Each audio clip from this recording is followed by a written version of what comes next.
Well, hello there. Hopefully y'all can hear me.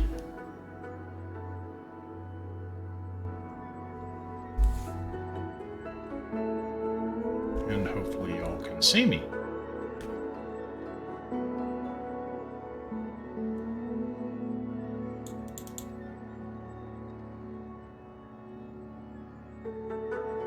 Okay, waiting for something to update.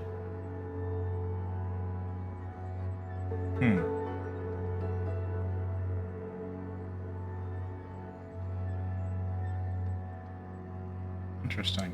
I'm not showing that the feed is updated to the full... There it goes. There's just some lag.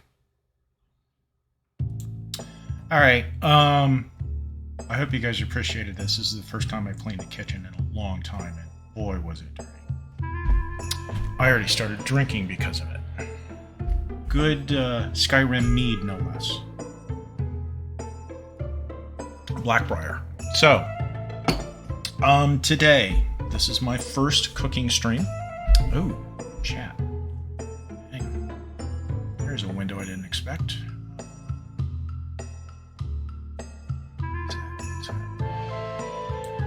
There we go.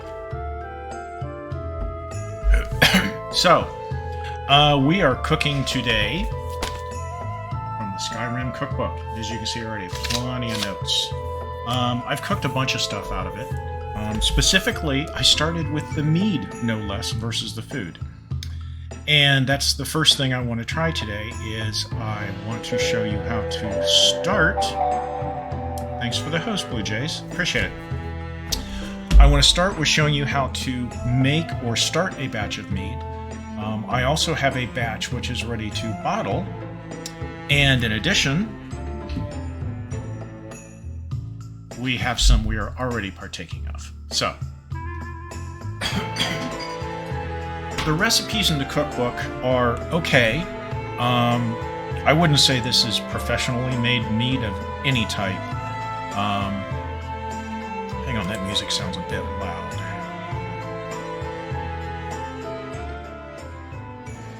Hopefully that's a little better. So anyway, yeah, there's plenty of mead recipes out there, and books and user groups and stuff, and there's a lot I have to learn. But what I make is still palatable. So, and one of these days I'll actually get around to... Thanks for the host, Tank. One of these days I will get around to measuring the alcohol content, but you have to do that before you kind of even start the batch. And I got one of those thermometers, not thermometers, I forget what it's called, but I just haven't learned how to use it yet. So I'm just going by, yeah, if it kicks me on my ass, it's a good strong batch of mead. So let's go ahead and start the one batch because it requires some, here, hopefully you can see the book here. Well, it's upside down for you guys. But quick meads. Basically, there's a base... Yeah, that's not going to work. There's a base mead recipe, which is the basics on how you start. And then there's variations after that. And the one we are going to make today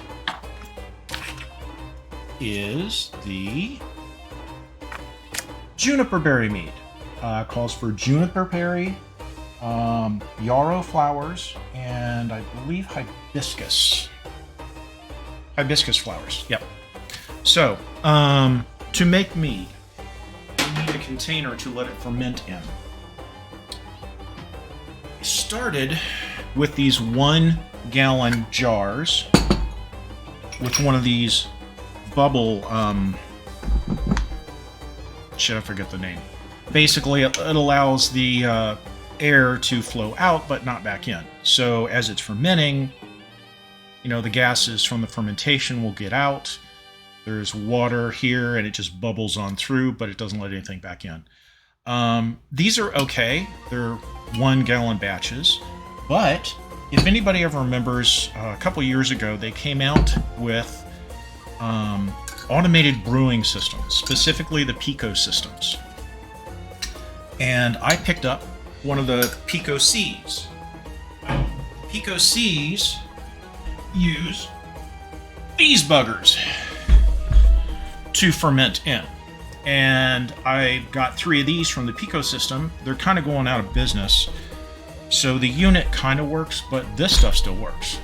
And these I can do like a 2-gallon batch, and they're a lot more professional, industrial grade. So this is a batch that has been brewing since the 14th of January, and it is the Hunting Brew. So we're gonna bottle that one. It's been cold crashing for a little over 24 hours.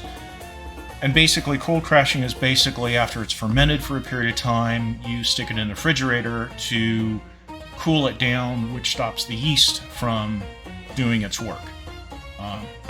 Excuse me. You don't want to try to bottle it while it's still fermenting.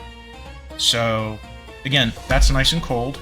But let's go ahead and start the one recipe. So, we'll move this out of the way. Let me know if that music is too loud. So, the base recipe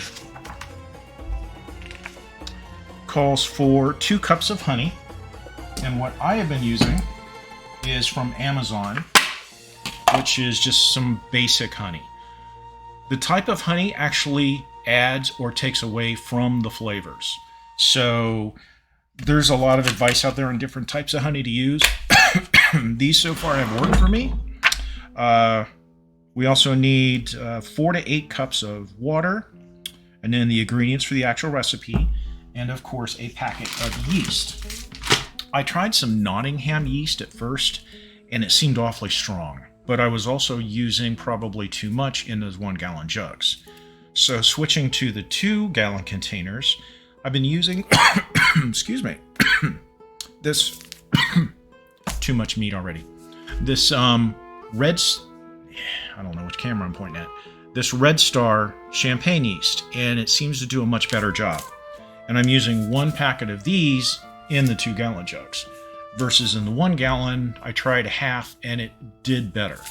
So, first off, we need to, let's see, where's my jug?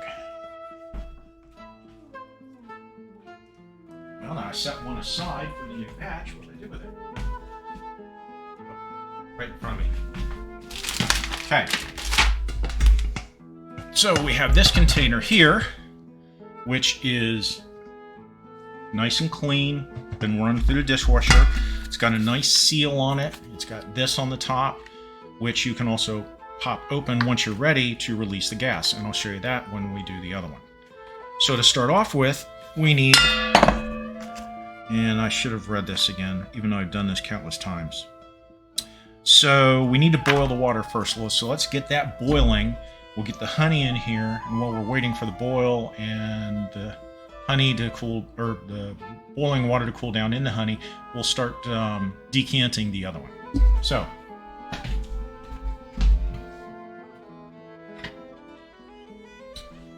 let's do, and since I'm doing double here, it says 4 to 8, so we're going to do 8 cups of water.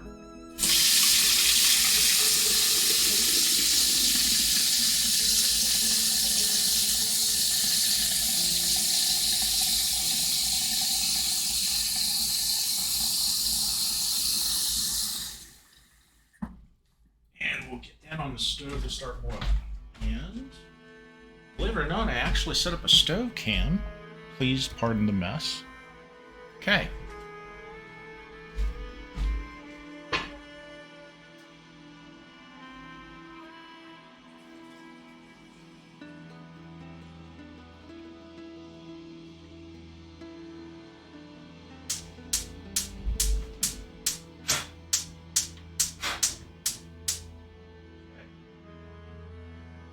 That water boiling, and then we'll pour it back in here to pour it in there safely.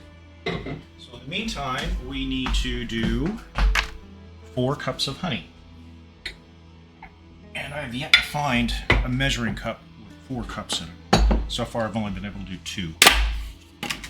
So, and I'm hoping I'm putting this in the right place for you guys to see. Probably not. There.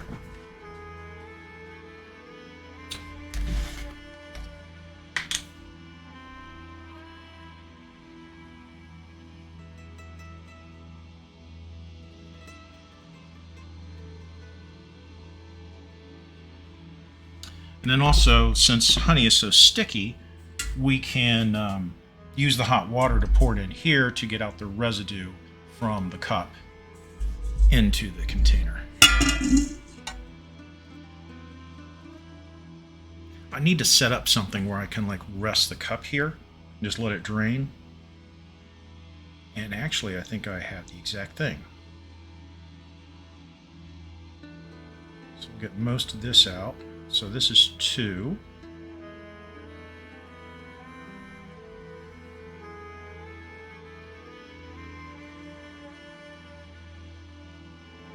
And 4. Oh, and honey's everywhere. Good. And actually, the thing I wanted to grab, set that there.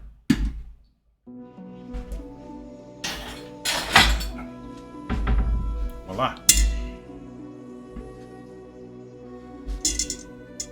It'll make it a little messy, but it'll let it drain while we do other stuff.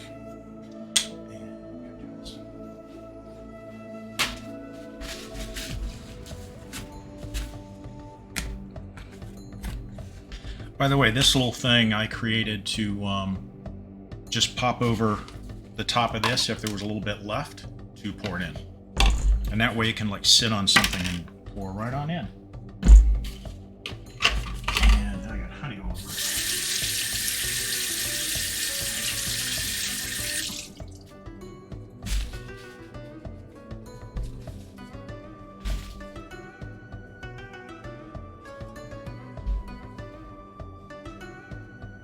Okay.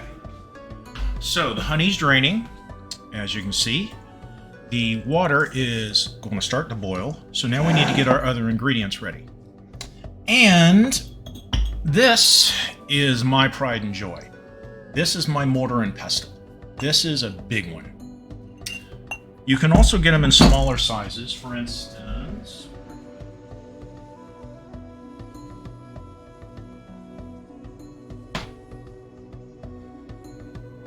here it is. Here's a smaller size if you're not going to do as much. Hey, Cheeky. So, this is the one. Oh, thanks for the subscription. Wait a minute. That's a resub. Thank you, Don.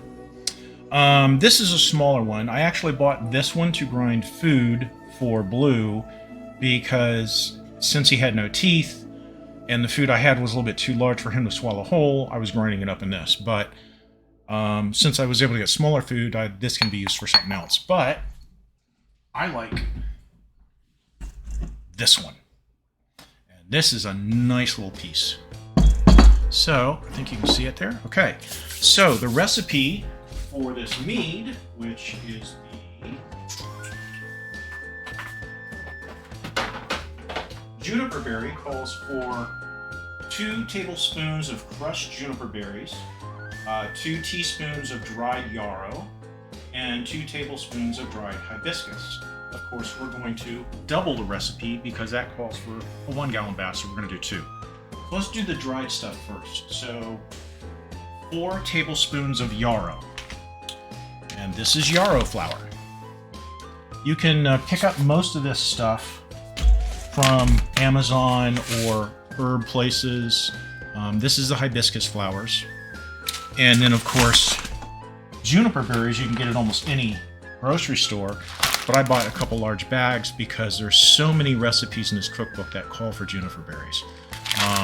In fact, I think the Nordic barnacles call for it too. So, but to crush these, it gets kind of gooey and messy, so we're going to do that last. So, yarrow. 2 teaspoons, so 4 teaspoons. And my teaspoons here. Great, didn't have a teaspoon out. Okay. Now these, actually, I'm not sure we even need to crush these. They're already kind of crushed.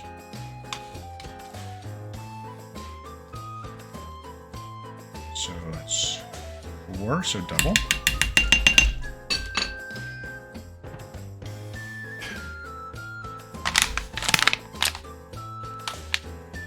Cool. I did not know that, Cheeky. Okay. hibiscus. So these, it calls for 1 tablespoon, so we're going to do 2 tablespoons. And this, as you can see, it's kind of dark. Oh, wait, there we go. It's kind of dark, it's hard to see. And this is all dried. And I'll just crush this a little bit because it's already pretty much crushed and stuff like that.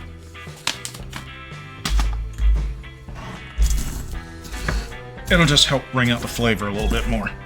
Hopefully you can see that. Yep. And I find best to just use kind of a downward twisting motion and just try to get everything. Now for dried stuff like this, it's easy. Like I said, the juniper berries, they're a little more sticky and messy. Okay. Let's find a bowl to put that in.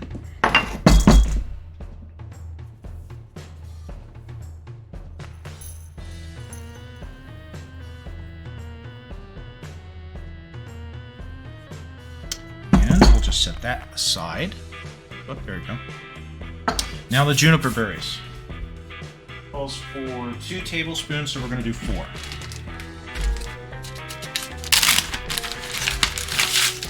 And how's our water doing?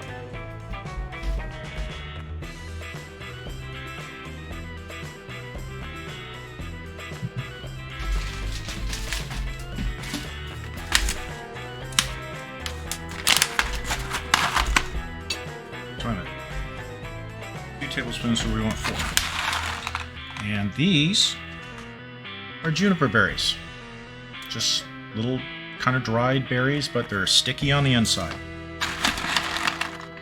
And this is why you need a mortar and pestle. Preferably granite or something like that. You can use something like wood or even plastic, but it's not going to get that.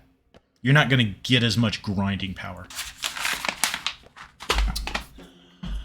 Yep, hopefully the cams are working okay. And I'm hoping I'm not buffering here. Yeah, plastic are definitely not great. Wood will do better, but even then, they're just not as good as a good granite one. So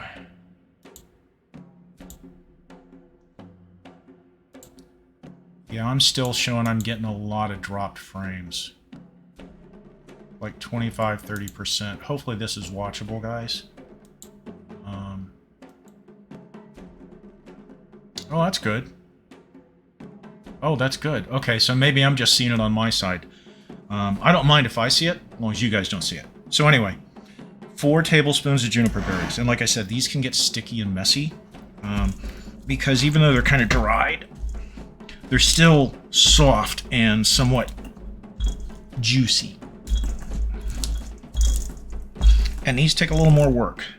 But again, remember, you're going to be dropping this into a vat of hot water and honey, and the yeast is just going to use all of this goodness from everything to just eat away for however long. Now, I've tried some batches, which the book recommends just 2 weeks, and they came out a bit strong, but that was also in the early days when I was trying different things. I did an experiment with actually the black briar that I'm drinking now, and I let it ferment for 4 months. And to be honest, it wasn't that much smoother. So I think we're going to go back to like the 2 weeks or 1 month fermentation. That way I'm not letting it sit that long for no legitimate reason. Hopefully you guys can see on that. So yeah, you're not going to get a fine powder with this stuff, but you at least want to try to crush them up enough to get the insides out. And like I said, you get some gooiness. Set that aside. We'll set these aside in another bowl, because we don't want to add these until after we've added the hot water to the honey.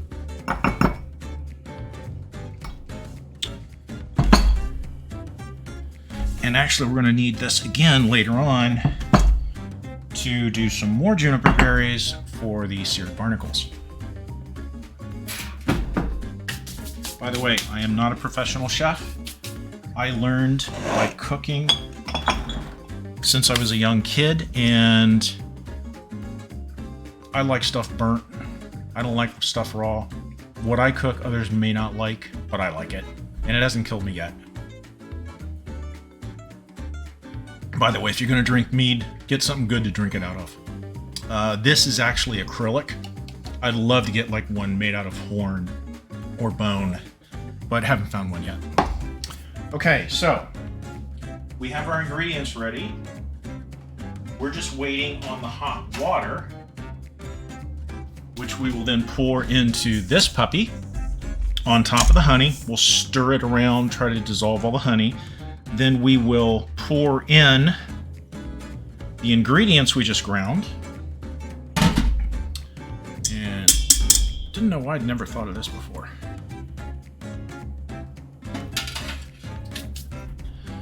So while we're waiting on the water, now let's go ahead. Hey, cheeky, if you can cook something and eat it and it sustains you and doesn't kill you, you did a good job. You may not satisfy somebody like Gordon Ramsay, but I'm not even sure he satisfies himself. So, let's see what I miss. Cams, love it. Plastic ones aren't great. Yeah, I learned that off. Yeah. Oh, Tink. This one here. I happen to have another one, which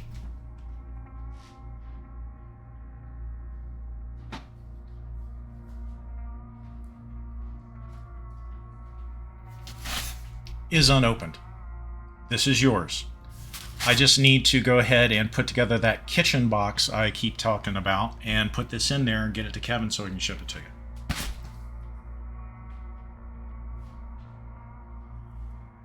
And this is just like the bigger one. It's a nice granite one, and it is great. I mean, you just wash it out with water, dry it out, paper towel, and you're good to go. Yeah, that wooden one you bought, not that great. So we got you a good one. Actually, I've had that for like 2 months now, since I think before your stream, because originally I bought the one for Blue and the other one for me, but I didn't need the other smaller one, so it's all yours. Okay, learn by cooking. Best cooks are like that. Yep. I was raised by a mom that can cook, so I'm a good cook. That's great, Blue Jay.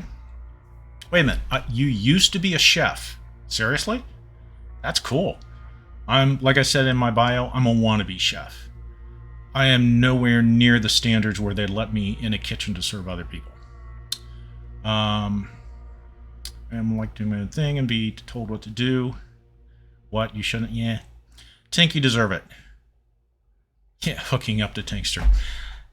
Tink was the one that got me interested in streaming. She started it all. Badger. Some weird guy named Blue Jay sent me here. How are you? Hey, how you doing? Yeah, Blue Jay, thank you. Okay, so we're waiting on the water to boil. So let's start decanting this other one. Oh. And remember this thing? Pop it and see if you can hear the air pressure. Nope. No air pressure this time. It doesn't look pretty, trust me. Of course, actually, this one is prettier than like the Blackbriar because it looks dark and syrupy. This one, the Hunting Brew, is made with apples, red apples. So it's a lot lighter looking. Now, here's the fun part. How to get this into these. Okay, I need to work on my window placement. So anyway, I've got like 18 of these bottles. And I use them as I rotate batches. Now, the hard part is basically just getting this, and hang on, I gotta update my log here.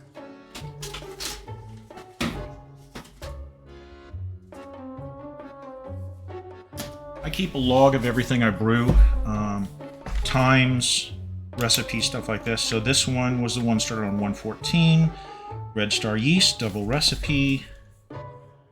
So on 213,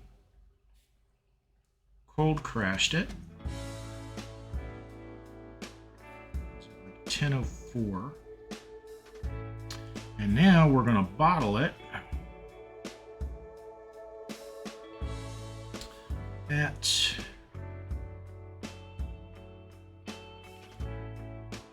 1325. And it's just a good way to keep track of your recipes that you've made, what worked, what didn't work. And I even started using this for the Pico Brew stuff. So, like I said, we've got this mess to put in the bottles. Okay, so gravity feed, and I bought this fancy little thing which supposedly you can pump to get the mead or any liquid into a bottle, and unfortunately it doesn't work very well. Rinse it out a little bit.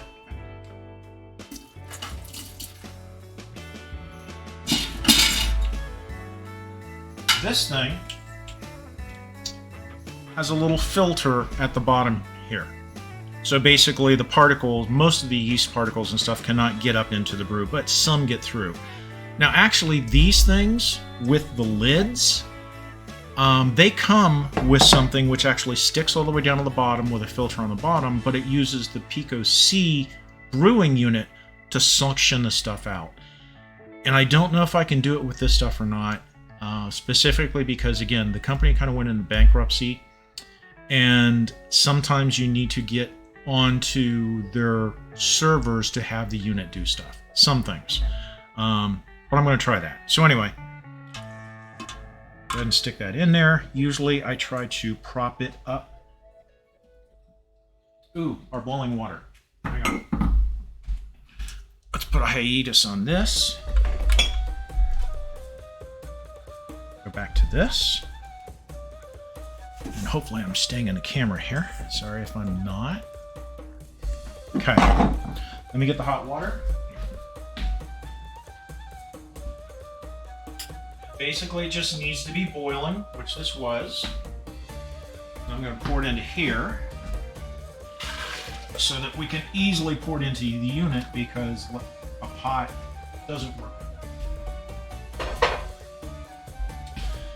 And since the honey was dripping out of that cup for a while, I don't need to worry about it. We just pour this in. This will help break down the honey. Set that aside because we're going to need 8 cups of cold water to pour in after this. So, go in here, stir it up a bit. Try to help it dissolve that honey, because it feels like a thick syrupy layer at the bottom. Now, just like, you know, you're dissolving sugar or anything else in hot water, the honey just kind of dissolves.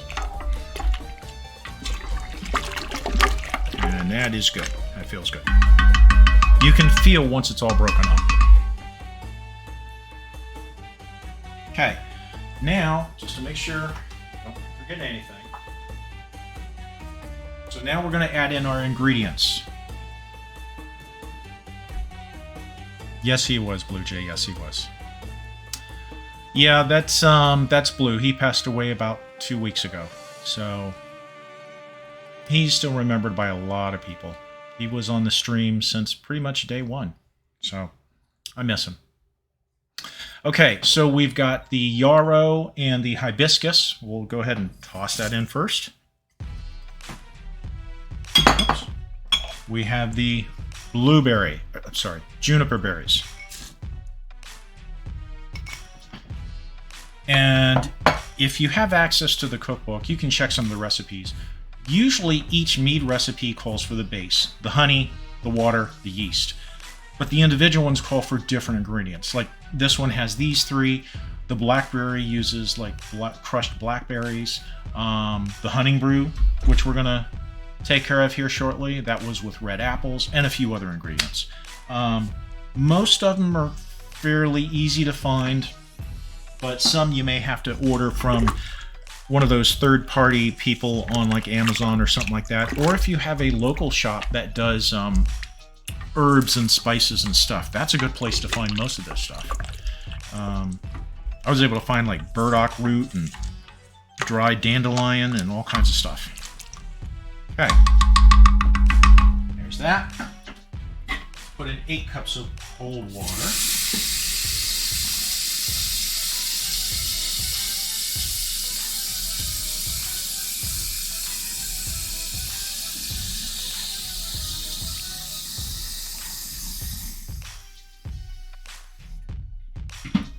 And for the water, anything like these type of cups, or even a Brita cup I've still got in there, which hold about 8 cups, it's perfect for this, especially if it has the measurements on there. So we'll pour that in.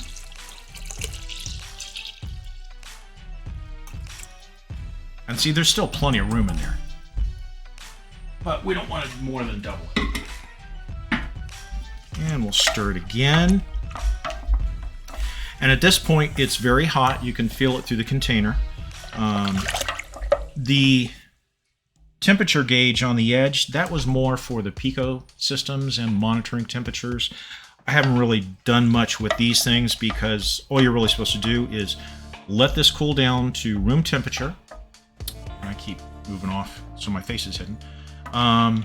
And that's when you put in the yeast. So now we stirred it up. It's all kind of mixed. So we're just going to set it aside. Yeah, because it's kind of hot. I'm going to set it aside until it cools off a bit. If I can find a place to put it.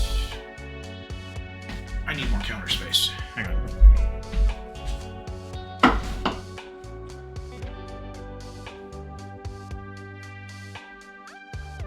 Okay. Here, busted. Ooh.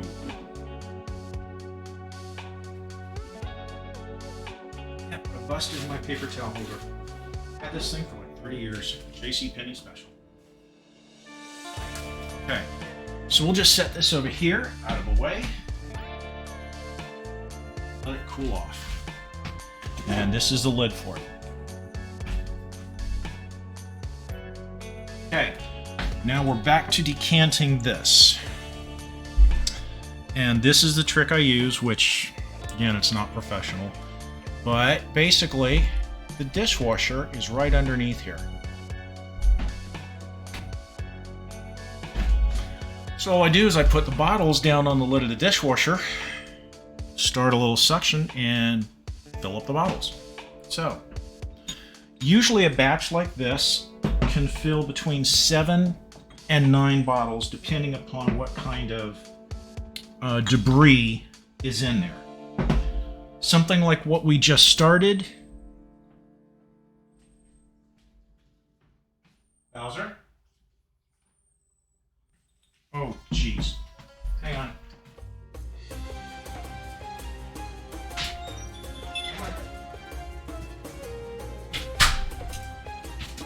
Somebody snuck out into the garage and I closed the door on him and I just heard him whining to want back in.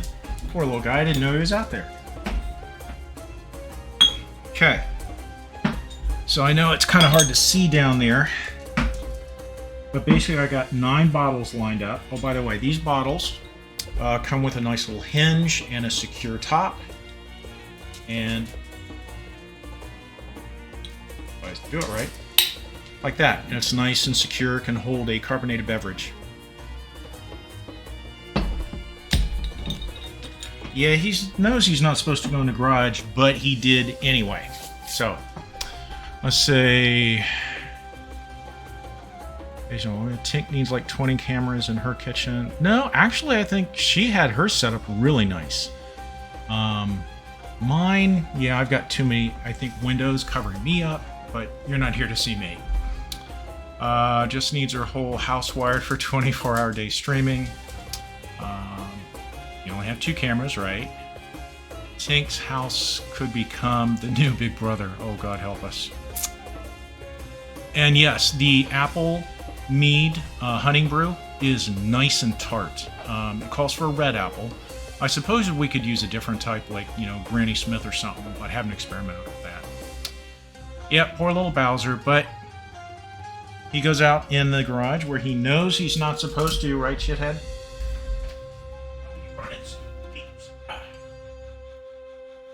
And there he is. I don't know if you can hang on. There he is. Right, buddy? Want to say hi? Say hi. Say hi. See? Right there. Nope, nope, nope. Say hi. All right. Good boy. Good boy. So anyway, and this is not the pretty part, like I said. Basically, will I turn off this other one? Yeah. So basically, I'm going to tip this up so it's kind of angled. And again, probably I could come up with a contraption. There's probably even stuff out there to get this. This way, the end of this is all the way down in the deepest part. And I still need to work on that. It keeps slipping on me. That's there. I want to pinch the line, but it keeps it in place. Now again, supposedly you're supposed to be able to pump this thing to get it going, but it just doesn't seem to work much, but we'll try it again. Come on. Yeah, it's just not working. So, just like siphoning gas, we're going to give it a little help. Obviously, by doing it this way, nobody else should be drinking this stuff. So,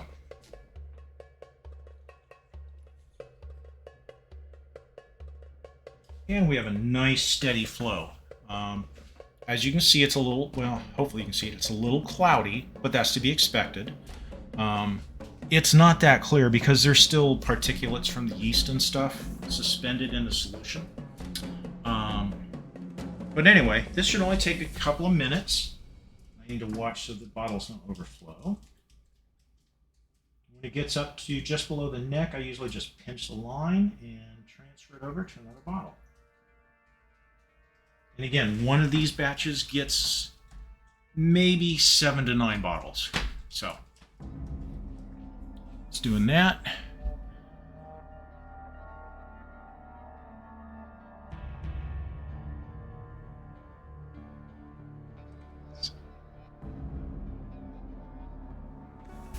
Sorry, I need to watch this. I've had these overflow by not paying attention. Which is a good thing using a dishwasher because it'll just spill into the bottom of the dishwasher and just wash it out with a load. So, it's fairly easy to do, as you've seen. It's just a little time consuming. But if you want to experiment with making your own mead, you don't have to even follow the Skyrim Cookbook. There are books out there on how to make mead. The ones for Skyrim tried to emulate, obviously, from the game, but you can make mead, I guess, from just about anything. And there we go. We've already got 3 of them done, and I don't lift them up until I get them all done because I don't want to unbalance the lid and have it flip up on me. So, let's see. Was wrong. I feel bad because I watch everyone else in the FIFA. Good. Bowser.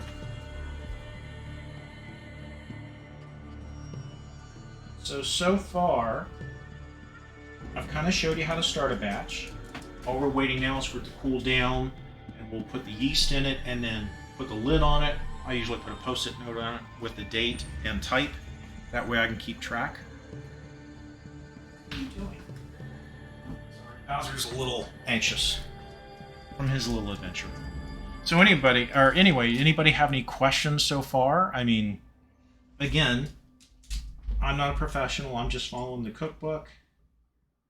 And there's probably other ways to do this. Maybe even a different type of yeast, different type of honey, which could obviously impact the flavor. Hey, Quarters. No sweet rolls today, sorry. But we are drinking some homemade mead. This is Blackbriar. Oh, good. Good stuff. Oh! And we're currently bottling some honeydew mead. Thanks for the follow. Okay, we've got 6 bottles so far. We're on our 7th. And there's still a bit in here. We might get 8, maybe 9. And for anybody that just came in, this is the Hunting Brew. It's made with, let's see, red apples, culinary lavender, and fresh ginger. So it should have a nice tart-type taste, I would think. I've only made it once before. I don't really recall. But I'll show you the difference in the color here shortly. This is a bottle of the Blackbriar, and as you can see, it looks darkish, kind of like you get from blackberries, which is one of the basic ingredients in the Blackbriar, along with dried rose hips, ground cloves, and a cinnamon stick, and believe it or not, a dash of salt. Oh wow, I'm going to go to 9 bottles. This is a good batch.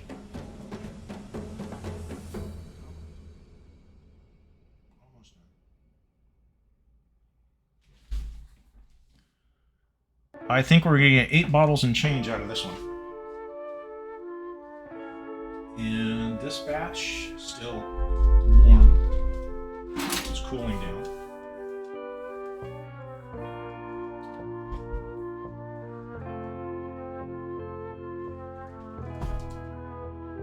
Right.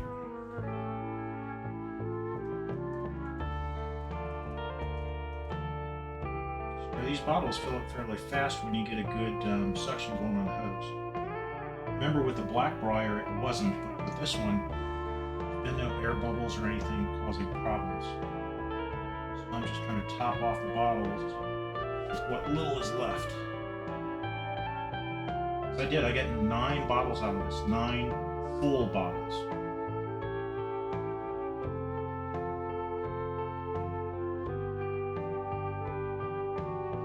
I'm just going to have to toss some out, or actually, just washed a couple bottles. Let's see how much left. Oh. And yep, I just lost my air pressure. So 9 full bottles and barely a 10th. We'll probably just toss it. It's probably not enough to worry about.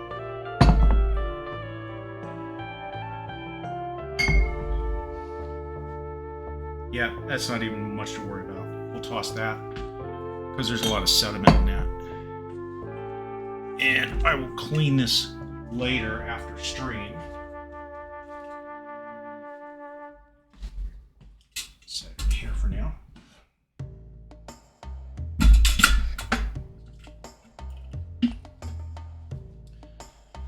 So this one, yeah, we'll dump. Usually the last one has a lot of sediment in it. So there we go. 9 bottles of honey brew mead. And even though it's been cold crashing, usually should let it cold crash more than a few days, but I forgot to put it in the refrigerator until yesterday morning. I'll put these bottles in the fridge, let them sit for probably a week or so, and they will settle some more. There's still some yeast and particulate suspended in there. So right now they look a little cloudy, as you can see. They will actually get much clearer, just like the Blackbriar. It's actually a lot clearer than it was when I first bottled it. So, let's see, questions or anything? Ginger will give it a nice little bite. Yep, I just feel bad because I don't like picking faves. Well, Blue Jay, you don't pick favorites. You just watch who you want to watch, and I tend to watch a lot of people, sometimes all at once. Just the way I am. September, that quarters guy, I hate his streams. Okay. Hey, Aries. Pretty good. Just showing people how to bottle and make a batch of mead. We just bottled some honey brew from the Skyrim Cookbook. It's made with red apples, culinary lavender, and fresh ginger. So I got 9 bottles out of that batch. I'm going to stick these in the fridge. And then we've got a batch of juniper berry, which is cooling down now. We already mixed all the ingredients, and we're just waiting for it to cool down so I can put the yeast in, and then we will let that sit for 2 weeks to a month. Okay, blue jay hairs. I best take some tips. I want to make mead. Well, you've got the cookbook, dude. Just kind of follow the recipes. As I was telling others, those recipes calls for like a 1 gallon batch. I'm actually doubling it, but I'm not doubling the yeast. I'm still only using 1 packet. And the reason being is the 1 gallon batches with 1 full packet of yeast, like this. God, I can't even read that. Oh, thanks for the gifted sub, Don. I think I need new glasses. I can barely read the small print. Anyway, I'm using Red Star. I've used it quite a bit. It gives a mellower taste than like the Nottingham yeast. But one of these packets I was using for the 1 gallon. And now that I'm doing the 2 gallons, doubling it, I'm still using 1. And the taste is a little milder and not as yeasty. So, okay. So let's see. Like to drink. I think I missed some chat here.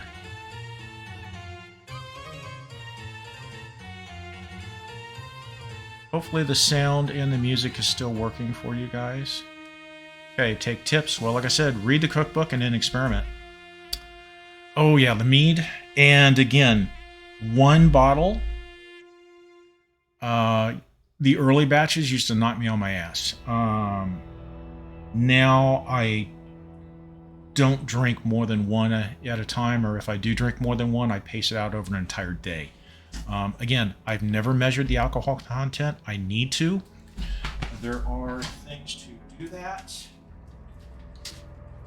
Hang on. Yep. A gravity testing kit. Actually bought one. Never use it. You need to kind of test it before you brew it. I forget the exact point in time. Take the measurement. Then after it's done, take another measurement, do some math. Sorry, Tink. And that's how you come up with the alcohol content. So, have the tools, just need to do it. Yeah, you could probably drink these in a day or 2, but you definitely want to let the particulates settle a bit. Otherwise, you'll be drinking some of the dead yeast. So, I don't know if you can see it in here, but there's a small layer of sediment on the very bottom, and that is some of the particulates that have settled. So again, let it sit a day or 2 at a minimum, and then it's drinkable. And even then you have to be careful pouring it, because some of the sediment from the bottom can still come out. Sometimes I use some cheesecloth.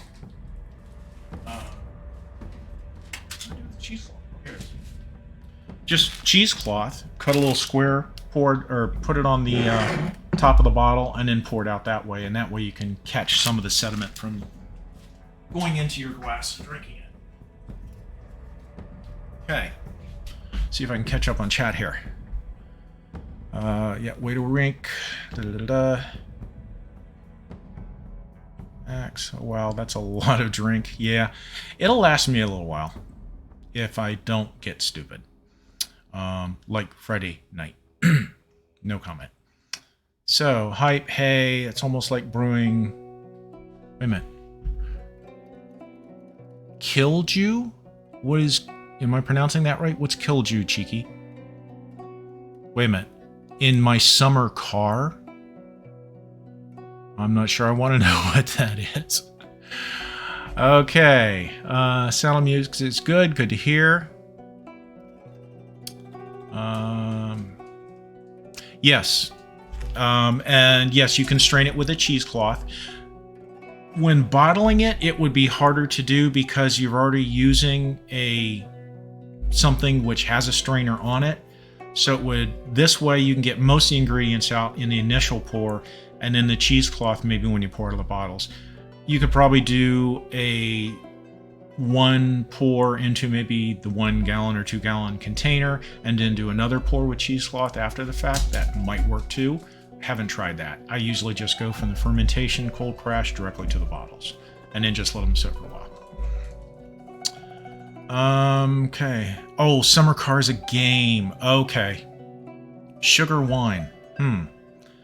Well, I've got a treat for you guys. I have actually made the Elixir of Life and also skooma from the cookbook. Not recently, but let me show you. Let me put these in the fridge first, okay? Give me 1 minute while I truck these out to the fridge out in the garage. Oh, the beer fridge. Bowser, don't come out here.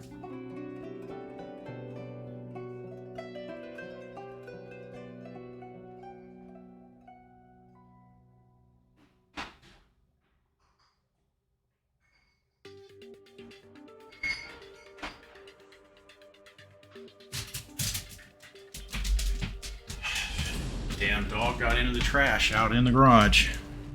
Gonna have to clean up after him after stream.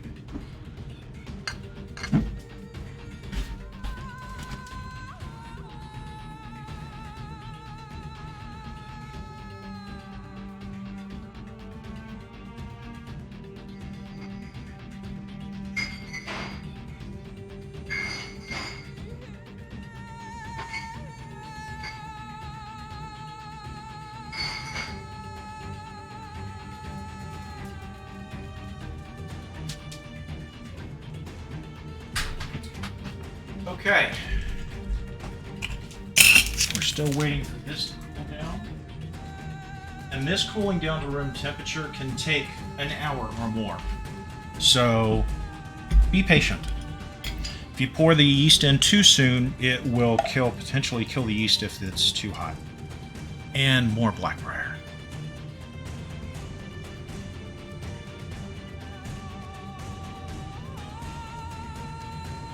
Usually if you're careful when you pour, you can avoid getting any sediment, and then towards the end you can use maybe a bit of cheesecloth.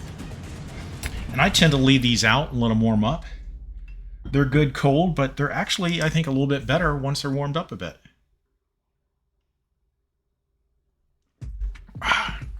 They are a bit strong, yes. This batch tastes a little bit more mellow. It might not be as strong as some of the others because this is the one that I let ferment for 4 months. So it's possible that the yeast kind of overdid its job and maybe there's not as much alcohol.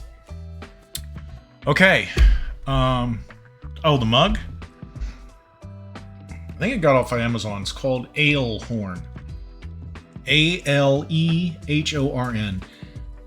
I thought I was getting something made out of bone or horn, but it's like an acrylic thing. So it kind of looks cool, but it's kind of plasticky. So I'd rather have something realistic, like I said, made out of horn or bone.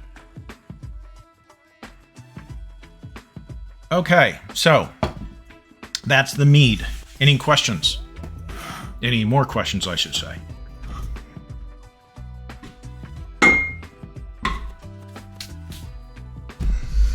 Okay, if there is, let me know. Again, I'm just following the recipes from the cookbook. I have not tried too much in the way of experimentation other than doubling the recipes with the exception of the yeast.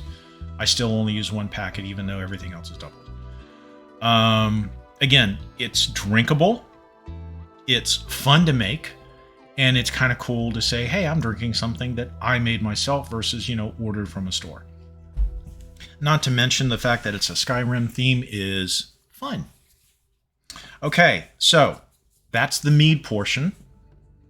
Except for, of course, this. But again, this might be ready in another half hour to an hour. So just going to let it sit. So the next thing on the agenda is the appetizers. It is the Bosmer bites. And you don't need to cook anything. It's basically peaches, brie, balsamic vinegar, and some prosciutto. So let me put some of this away that we don't need anymore. Well, no, we need juniper berries.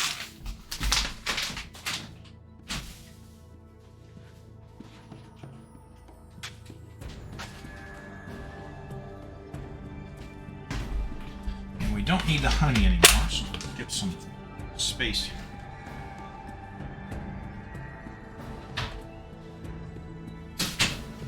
Okay, so Bosmer bites.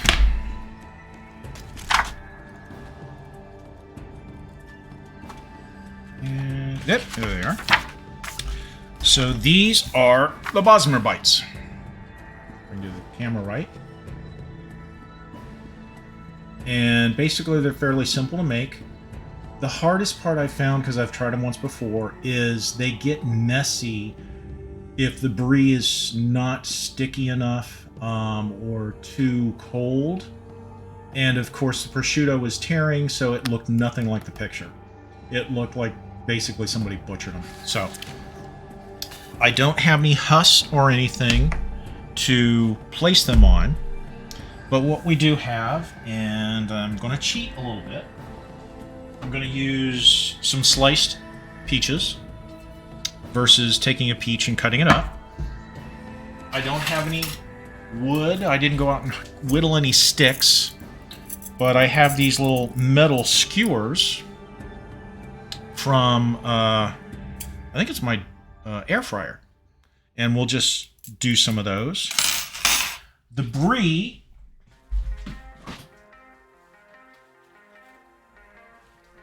this is the brie that I'm using.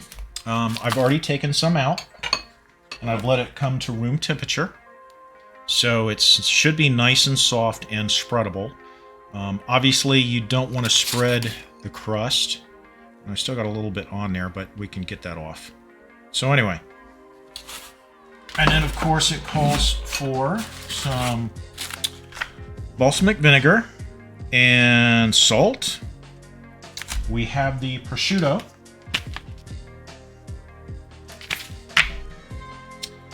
And that's pretty much it. So, begin by making the balsamic glaze. So, pour the balsamic vinegar, sugar, and a pinch of salt into a medium saucepan and boil it. Okay, bring the vinegar to a boil. Stir and combine. Reduce the heat to medium and continue to simmer until the sauce has reduced by half. Ooh, about 20 minutes. Okay. Do as I say, not as I do. I was always teasing Tink and even Quarters about reading the recipe first and being prepared. I didn't. Shame on me. So, then it says to assemble the bites, cut a dollop of cheese, a little more than a teaspoon, and spread it over a slice of peach. Wrap a piece of prosciutto around the cheese and peach, then thread onto a small skewer. And then you drizzle with the balsamic glaze. So, let's go ahead and get the balsamic glaze started. So, we don't want to use this one. This one had, well, we can still use this. This just had boiling water in it.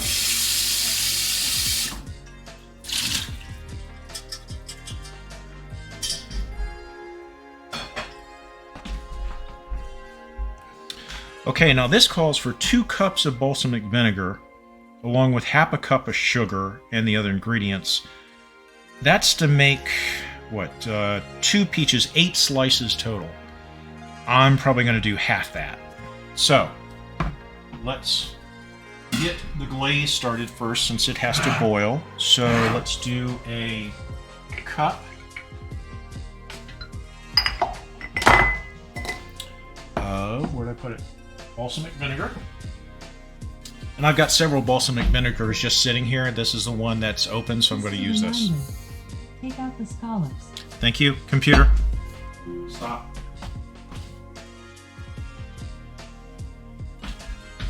Our scallops for the main course. Going to let those come to room temperature. So, let's do a cup of the balsamic vinegar.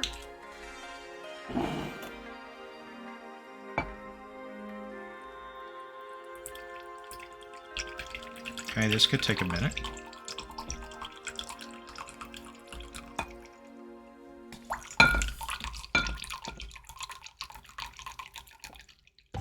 And even having the drizzle is probably more than I need. Your special chef timer is done. Computer, stop. We have a funny little guest star today.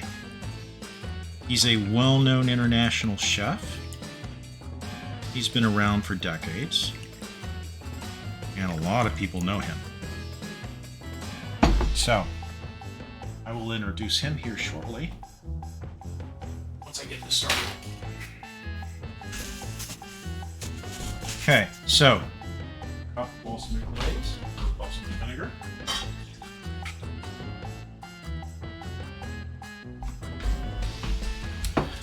Then it says a half a cup of sugar. We're going to do a quarter since we're doing half.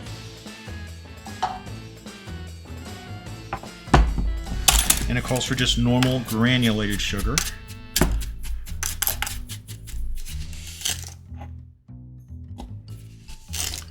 And hopefully I'm doing this so you guys can see it.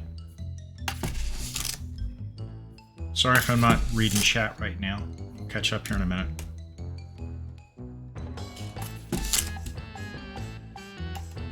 Okay.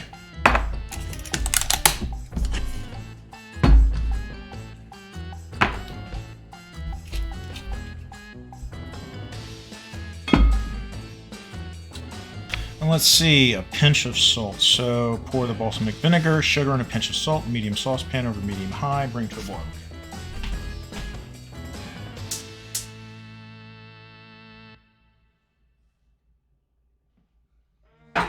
And salt.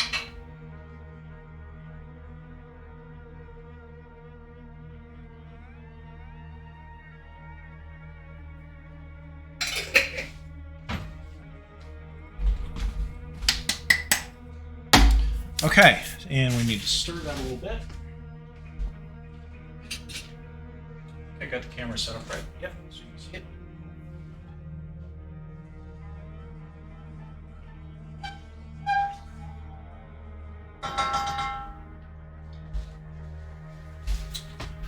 Okay, so now the next thing to do is we can go ahead and drain the peaches, and we'll save the juice because peach juice is good. And obviously we will unwrap the prosciutto. So, let's catch up. Okay. How does it normally take to mix and brew one batch? To make it, probably 30 minutes to an hour. The longest time period is waiting for it to cool down so you can pour in the yeast. And to let it ferment, I've tried as minimum as 2 weeks, which is what the book suggests for some of the recipes.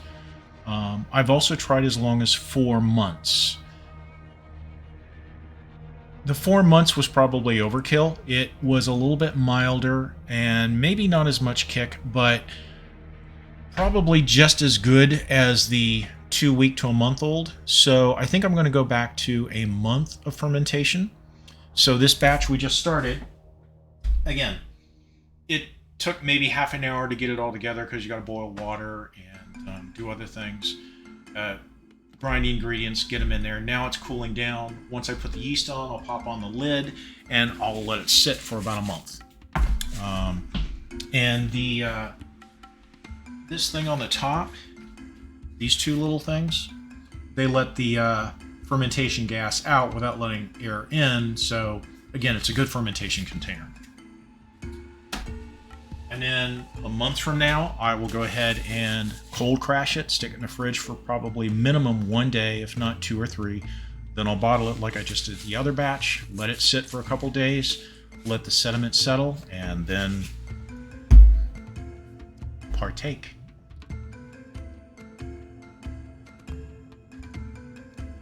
Blackbrier's a little feisty. Okay, so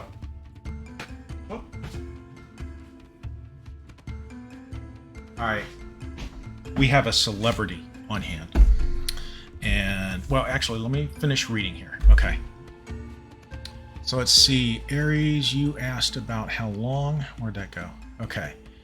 Awesome. Da-da-da. And I'm hungry. Yeah, me too.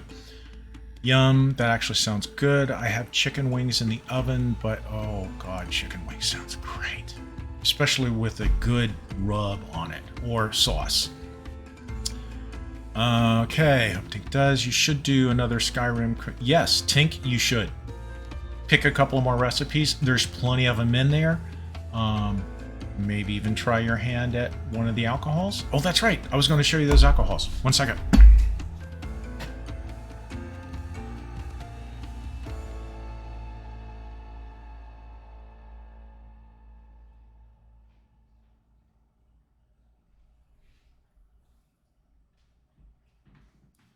This is the elixir of life. It's basically vodka infused with dill and a few other things. And I used a cheap vodka. Obviously, you can use a better vodka, which will give it a better taste. But it's very tart, very strong tasting, especially with the dill. I probably used a little bit too much dill. I usually maybe do a small nightcap type glass worth and drink no more than that. It's just enough to maybe just, like a nightcap. Now, skooma. Obviously, we have no moon sugar, so you have to use regular sugar. This is some skooma, part of a batch I bottled, almost a year ago. And it's made with dried apricots. And obviously sugar and stuff. It is sweet and syrupy.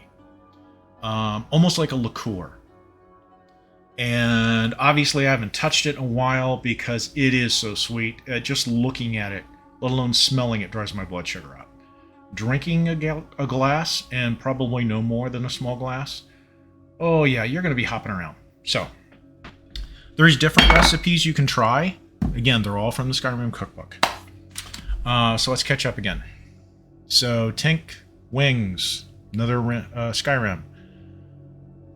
Not a fan of mixing sweet and savory, but yeah, I mean, they're good. I like it with the balsamic vinegar. Like I said, I tried it before, and they're obviously sweet with the peaches. The brie adds a nice taste, depending upon, I guess, the quality of the brie, and obviously the balsamic vinegar. Oh, speaking of which, it is boiling.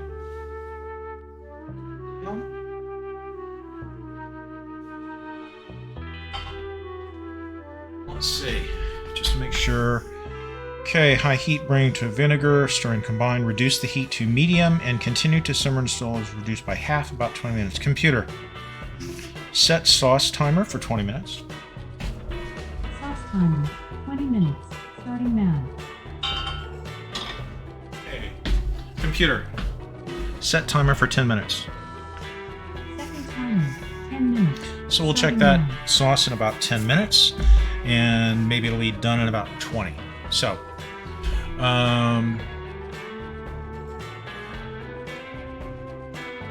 shut up, Blue Jay. You don't know the chef yet. I'm not a fan of mixing sweet. Probably pork chops is good. Pork chops is great. Just nice seasoning, fried in a pan, bake it, whatever. Hey, Mally, how you doing? My kitchen is not as clean and pretty as yours, but I did clean it up a bit. And you don't see the other half, which is the part that I didn't really clean up, and I'm not going to show you. Which includes the pantry I repacked. Okay, let's see. Again, Blue Jay, shut up.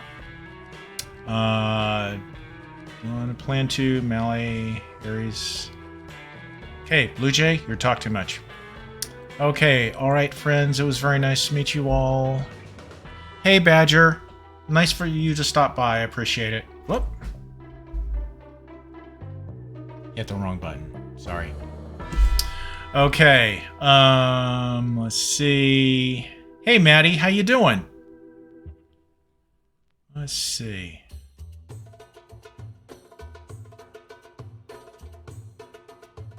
Maddie, pick on me. Maddie, you know we only pick on those that we love or really, really hate. And I don't think anybody hates anybody. Okay. Wrong screen. Yep. Okay, so celebrity chef time. This is just something I thought up. I hope you like it. And if not, well, bite me. So let's see what we can do here. And to do that, I am going to mute the music because he has his own intro.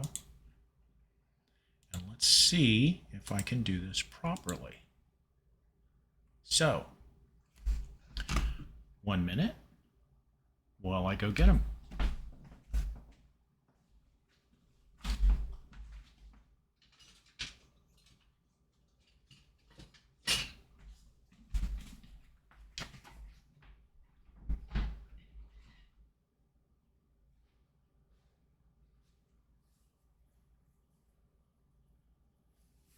Don't go away.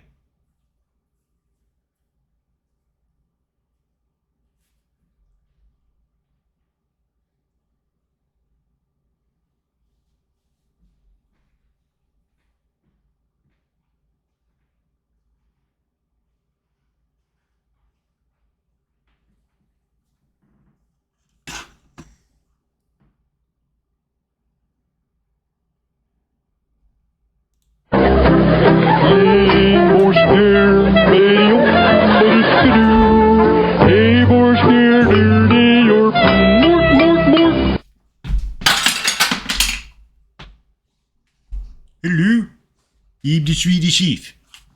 I'm here to cook for you. I hope you like it. And if I butcher the language, oh well.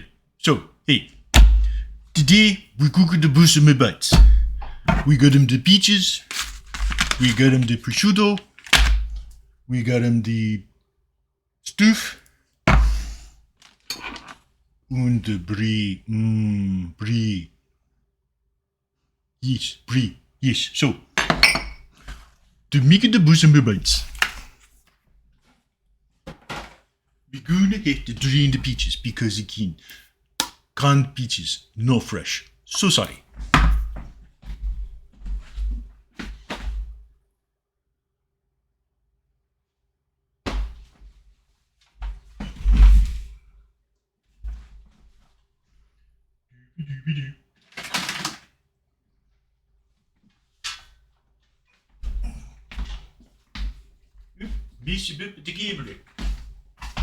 Let's see. Oh yeah.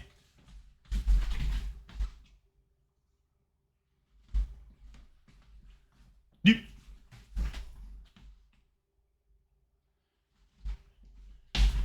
Nope.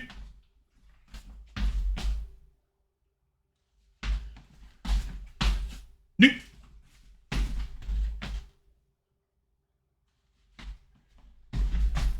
Okay. So, we take the beaches, we open the beaches, put it in the calendar. Oh, we keep the juice. Drink the juice. Juice is good. Good juice.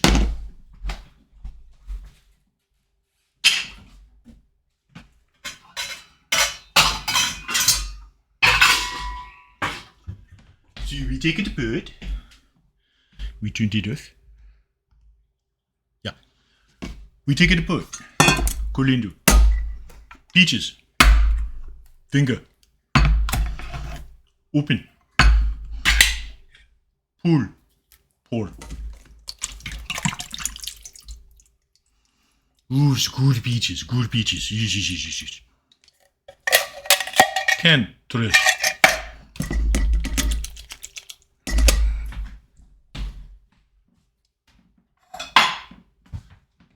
We take the bowl.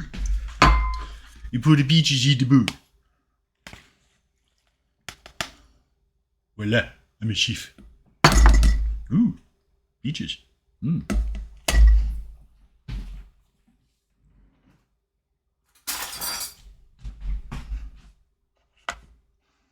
Good peaches.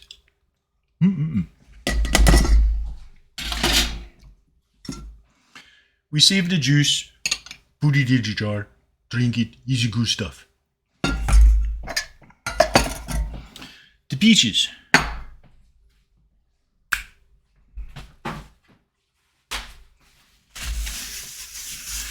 So we get the peaches in the brie, in the prosciutto. We get it ready for the balsamic, and we put it over. Do.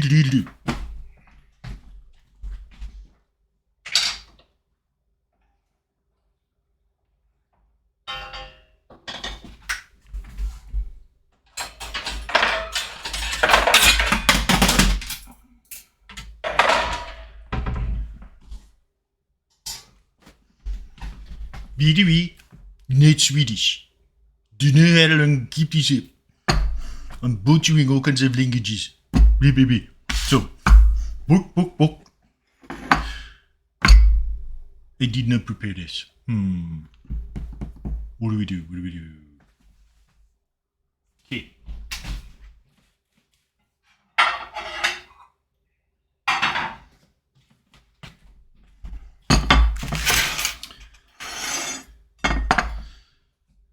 So, make sure you do this right. Do you see the bit? Could you do the cheese? Little bit of the teaspoon. Speed in this is okay.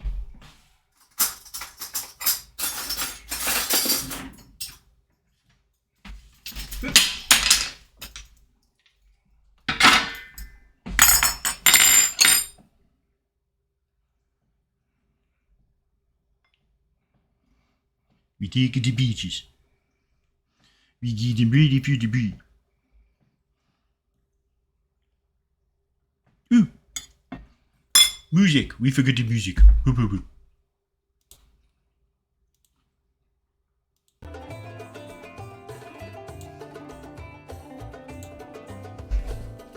Okay, I think the Swedish Chef has run his course. Especially since I was butchering it so poorly. I need to practice. So, let's see.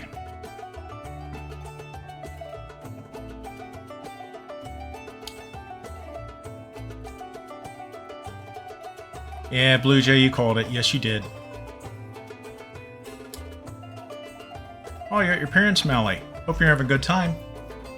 And yes, laugh. Oh my god, hilarious. Yeah. I need to work on my Swedish Chef. I've been watching videos. I even thought about taking some of the dog hair to do the bushy brows and the mustache. But yeah, I didn't think that would go over very well. It'd probably fall in the food. So, yeah, I'm trying to add some humor into it. Thanks, Melly. Good actor. I wouldn't say I'm a good actor. I wanted to go into theater when I was younger, but I didn't. So, yeah, we'll try to do maybe... I want to do more cooking streams. And maybe we'll bring the Swedish Chef back. I actually wanted to get an apron with him all over it, but yeah, wasn't going to get it until sometime in March. So, okay. Video game cooking on Food Network Sundays at noon. Thanks. Computer, stop. Okay, 10 minutes on the glaze. And good. I think. Did I turn that camera? I turned that camera off. Sorry, guys. So, we have the balsamic sugar with a pinch of salt glaze. We're going to pour over. That is still simmering. We got another 10 minutes on that. So let's see. Sweet, I approve. Yeah, if I offend anybody with any of these attempted impressions, the Russian with the Metro games or the Swedish Chef, trust me, it is just in good fun. No insult is intended.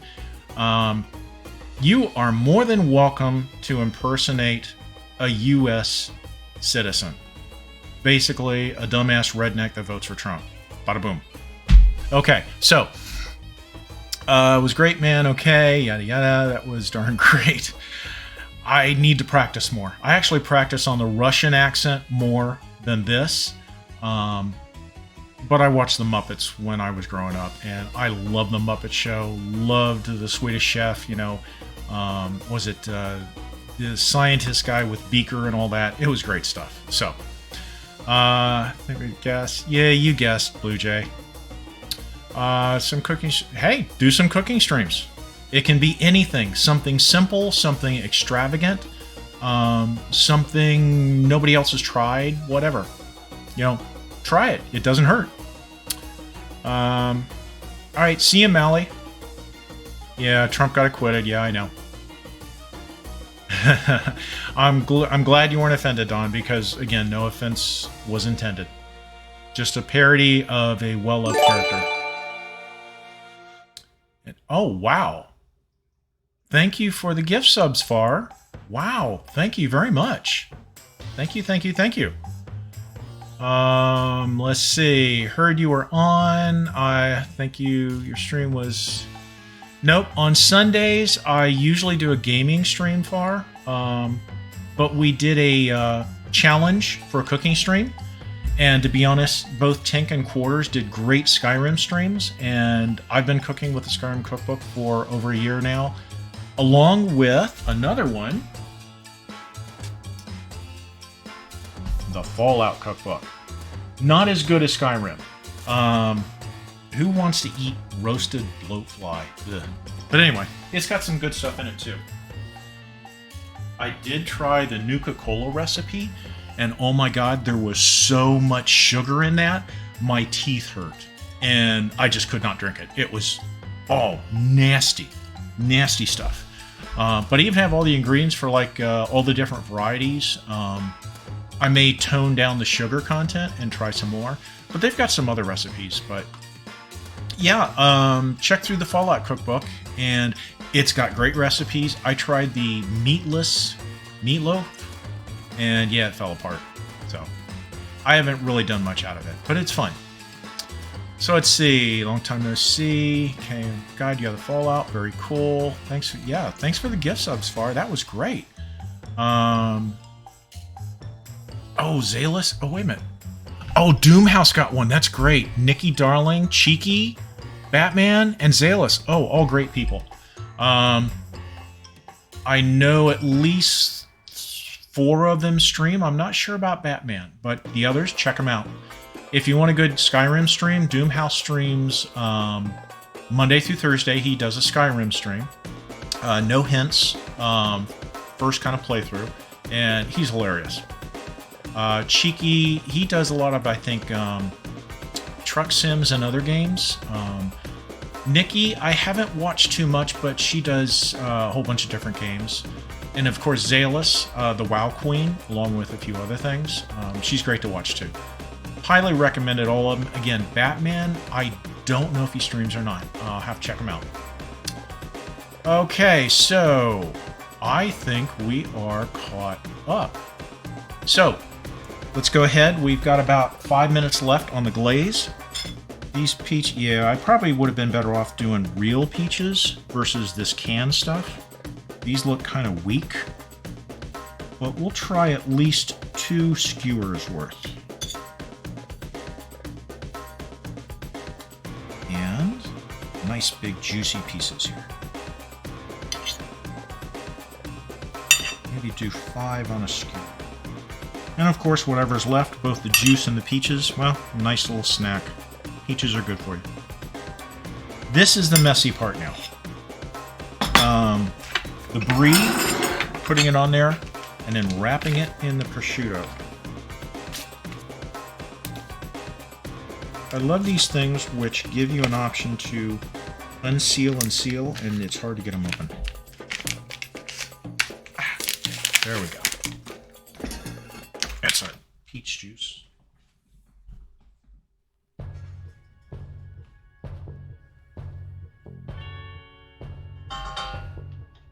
Bring that down on the glaze because that was pull away. Okay, let's get this ready. So again, the crust we don't want. And there's crust all over that stuff. Forgot to get it off the back. Let's try this other side.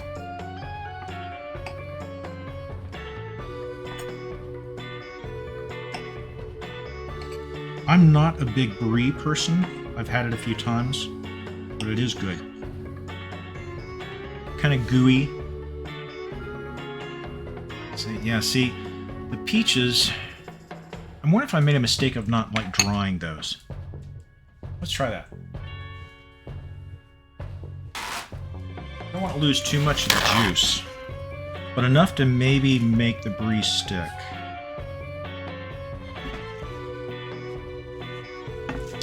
This is a great little appetizer. Like I said, even with the mess, and it didn't look nearly as good as the picture, it was still excellent, especially with the balsamic vinegar. Sorry, liquid courage. Computer, set Nordic Barnacles timer for 24 minutes. Nordic Barnacles timer, 24 Okay. minutes, starting now. See, the brie is sticky, so it's hard to get it to stick on. See, it says about a teaspoonful, but that's hard to judge with a knife.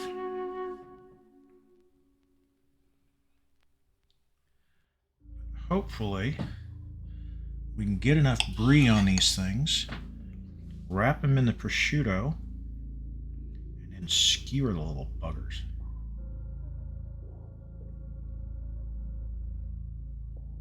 Yeah, see, this is the part I always have problems with. That brie is just even warmed and at room temperature, it's still sticky enough. It's hard to spread on the peaches.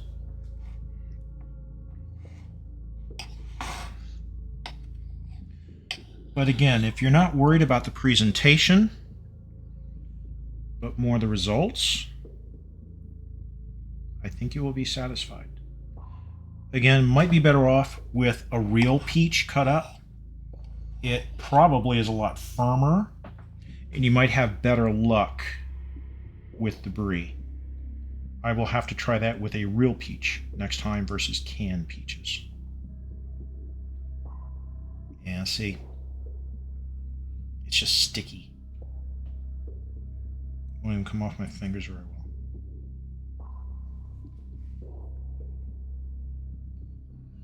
Get some of this brie without the covering. There we go.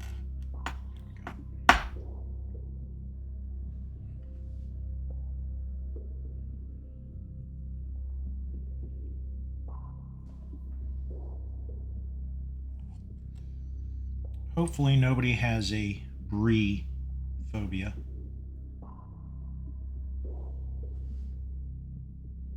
Who was it? I think it was on Chelsea's stream earlier today. She got some Monterey Jack, and I guess she had never eaten it before. So she was kind of like cheese curious. Some of these cheeses, I've never even tried, and I love cheese. Just, computer, Your soft stop. Okay. We will take the glaze off the fire. Cool a bit while we get the rest of this ready. And I really kind of butchered this. Let's get the coating on the back. Should have trimmed this better. Alright, yeah, this is not going to be perfect. Let's try to wrap it and skewer it. We may not even try to skewer it. Ooh, that's some good looking prosciutto. I don't know if you can see that or not. So, these are nice slices. Oh, look at that.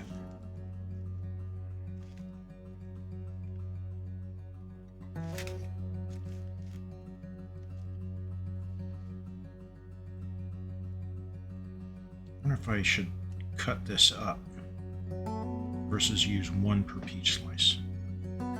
See, that'll kind of hold the brie in, assuming it doesn't fall apart like this one did.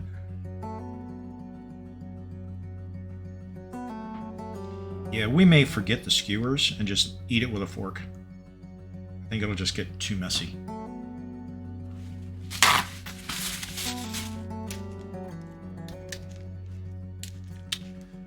But I wouldn't make more than a batch like this unless you've got a bunch of people, because obviously it could go bad after a while.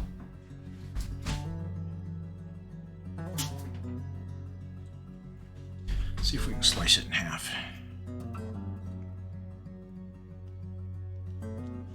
If that's sliced or not. It did not very well.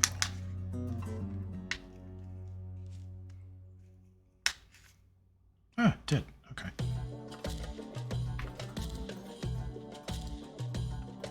Oh, God. And of course I took the brie from the other one. Great.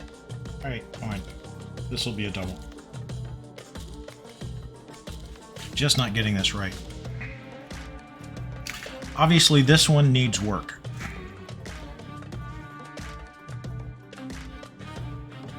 Do a double one. It'll be a double mouthful. Screw it.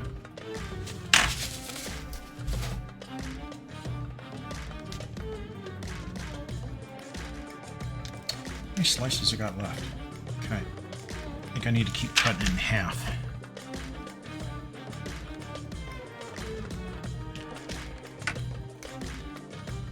Come on. There we go. Good. Oh, nice slice. Okay. Prosciutto's good.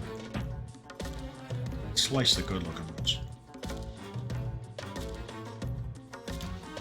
Again, if you saw a picture, these are nothing like the picture. Not even a fraction of that good.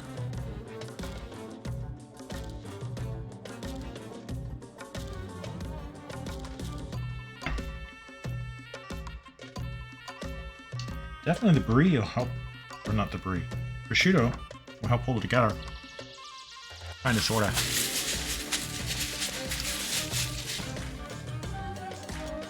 Ooh, prosciutto wrapped melons. Oh, that sounds good. Bacon wrapped fillets. Ooh, that sounds good too. Man, you guys are making me hungry, and I'm the one cooking. Chicken wings are oh, damn you, Tink. Chicken wings. On a Sunday. During a cooking stream. You are just a tease. Let's see. Okay.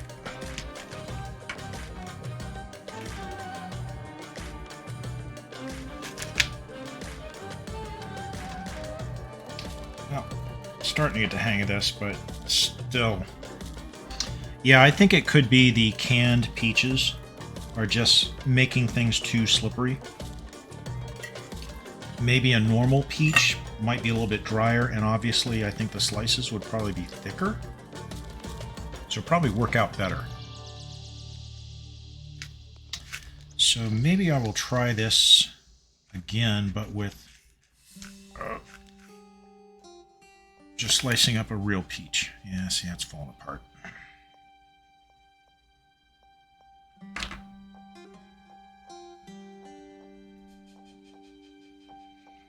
Alright, tell you what.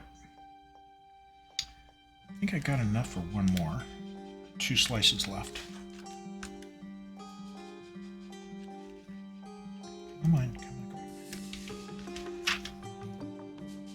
And we'll have a little prosciutto left over, and I'm sure I can find a use for that. Prosciutto with some meat and cheese, crackers. Good stuff. Come on.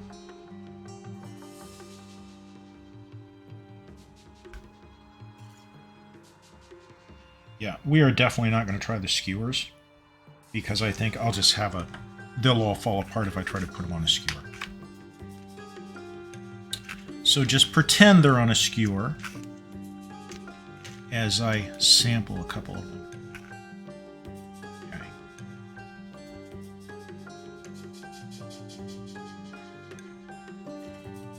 There we go. Okay, so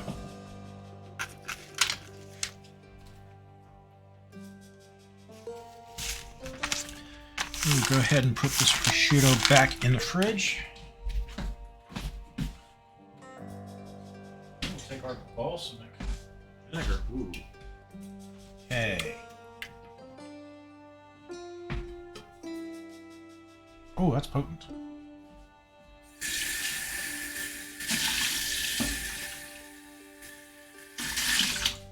And we will use the glass or measuring cup that we used from the balsamic vinegar.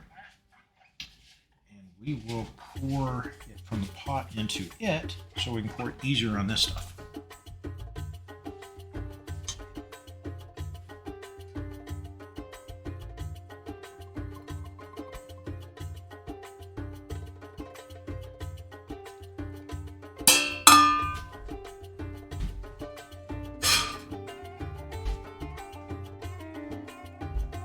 Okay.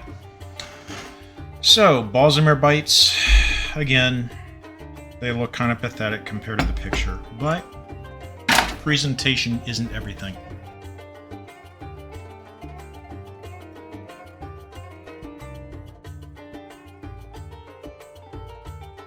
And we'll probably just end up smothering them.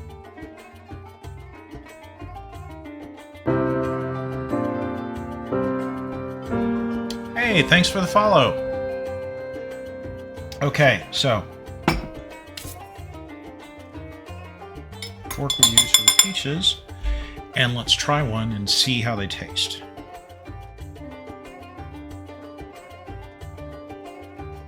So again, slice of peach, dab of brie, wrapped in prosciutto and sprinkled with the balsamic sugar salt drizzle.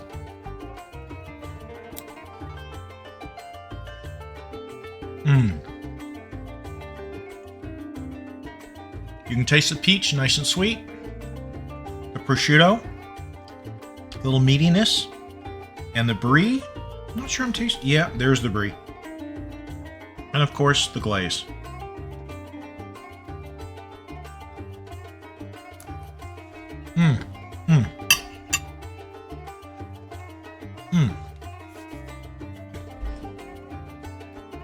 This would make a great little appetizer for any meal.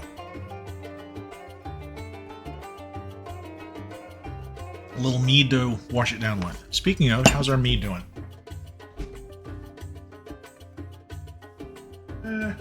Almost done.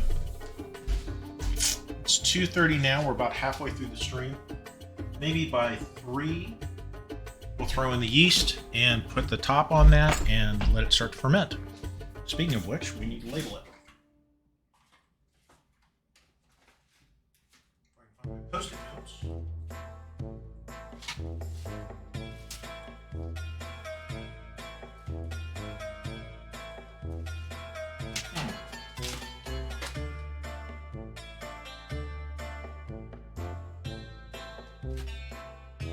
Alright, I'll have to label it later. So basically I just put a label on it saying the type of meat it is, when I started the fermentation, basically once I threw in the yeast. And that gives me a rough idea of 2 to 4 weeks after that, go ahead and cold crash it and bottle it. So this, again, probably overdid the glaze, but it's still good. Balsamere bites.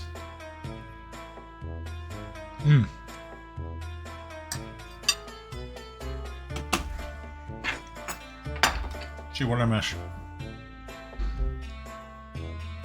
Again, I don't know how some of you can stream and game and do stuff and keep track of it all. I'm more single-threaded. I can only do one thing at a time. So, Batman doesn't have the time to stream. Too busy fighting crime. That's funny. 19 mile per hour wind. Okay. I do racing, open world games. Oh, that's right. Okay. So, hey, I should have done this.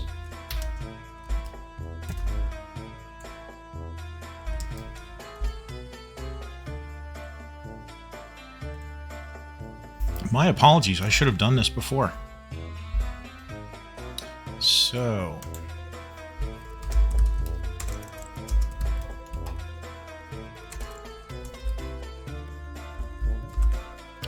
No. That's trash. You do not get in there.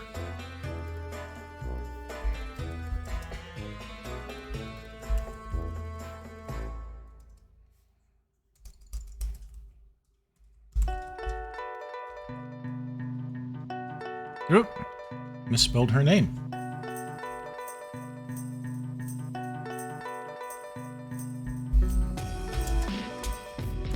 No, I did do it all right, didn't I?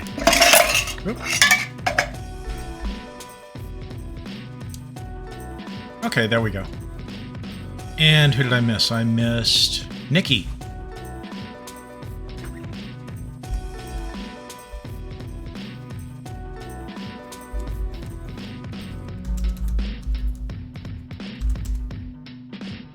There we go. So again, Far, thank you for those gift subs. That was wonderful. I'm sure they will all enjoy it. Let's see. Let me catch up again. Bacon wrap fillets. I eat all that. Hi, guys. Oh my god, the chicken wings are amazing. Tank, damn you. Feeding some... Oh, hey, Dream. Didn't see you come in. Yes, the images are screenshots from my playing of Skyrim for well over 2,000 hours over the last, 10 years. I just went ahead and set up a scrolling image thing from my Skyrim images directory. There's probably more on another old laptop, but that's a lot that I've collected. So they're like pizza pockets. Okay. Let's see. Thank you for following. Oh, for the follow. Thank you. Well, I don't know what you consider the best part, Dream. Unless you missed or caught the Swedish chef. Okay. Seems really good. Yeah, looks good. Yeah, well, again, you're not seeing all of my kitchen. To the left of me is the wine cooler where the wine and drinks are at, and I'm using the top of it for like a recipe storage. And then over to my far left is a pantry and a baker's rack where a lot of spices. Tell you what, I think I can show you here, probably with a cooking can. No, this one will probably be easier. So let's see. It's a mess. That's the wine cooler. Again, I got a bunch of stuff on it. And then, oh yeah, you can't see it with this one. But there's a door back there to the garage along with the baker's rack and the pantry. And they are full. You can't see the pantry from here. Or the baker's rack. You can see I've got a bunch of stuff stored back there too.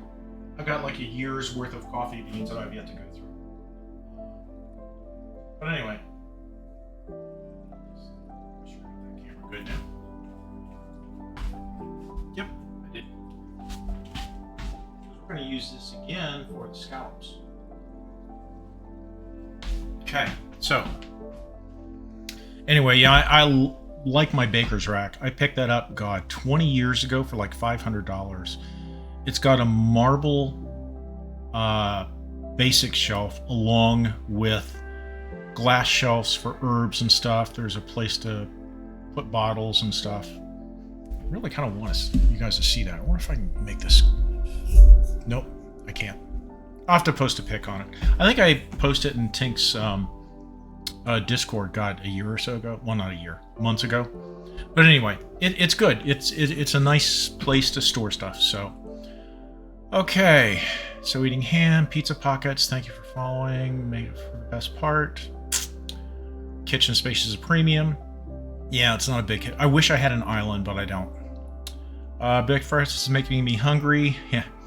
Hey, Susie. Thanks for stopping by. You missed the mead, though we still have a batch that we started that is cooling down. I'll put the yeast in. But you should be able to see the bottling of the other batch that's been fermenting for about a month. And it's a honey brew.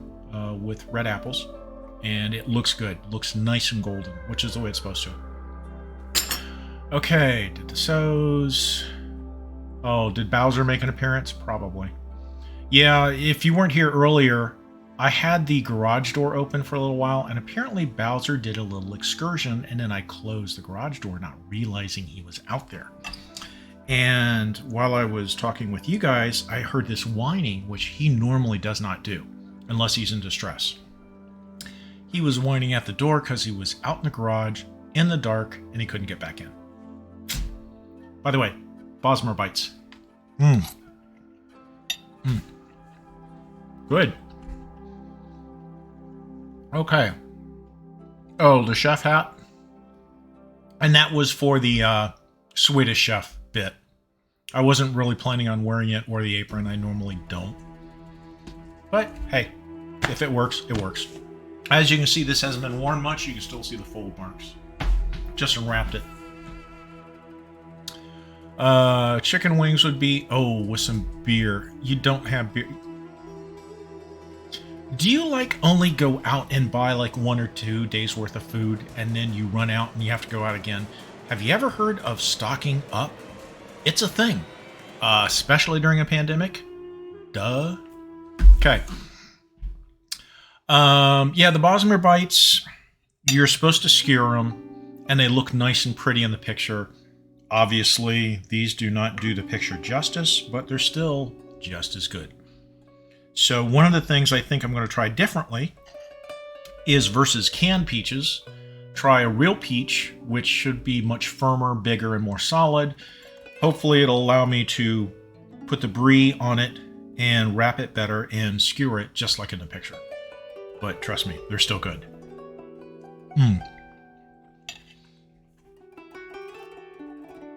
You've got the sweetness from the peach. You've got the tartness from the balsamic vinegar solution. And then the brie and the prosciutto. Good stuff. That's right, let me put this in the fridge. Hey, what are you looking for? Treat? Yeah, I think they can see you, okay? Wait. Just wait.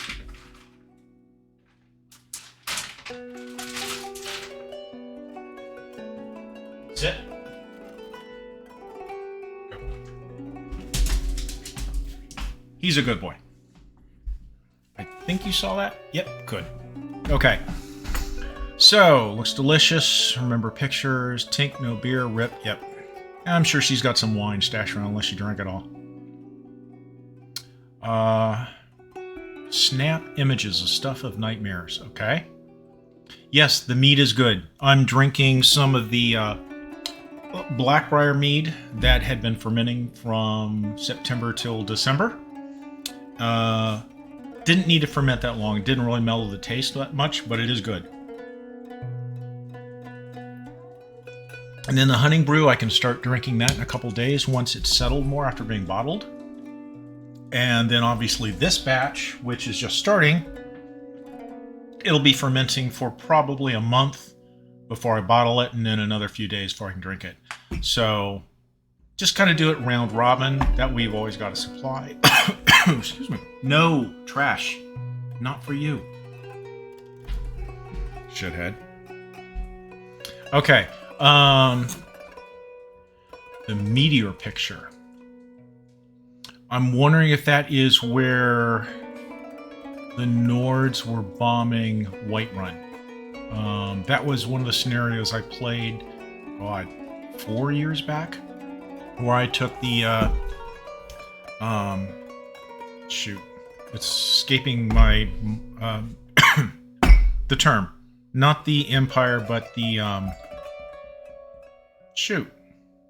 the Nords, under, what's his name? Anyway, I sided with him, did the whole thing up in the conference and everything, and yeah, they ended up taking Whiterun and bombing it. I haven't done the Empire yet. I need to try that side quest. So, okay. Look like Tink's office. I'm not sure who you just insulted there. Okay, I know. Hush you. Images. Yes, the meat is a good. Meteor.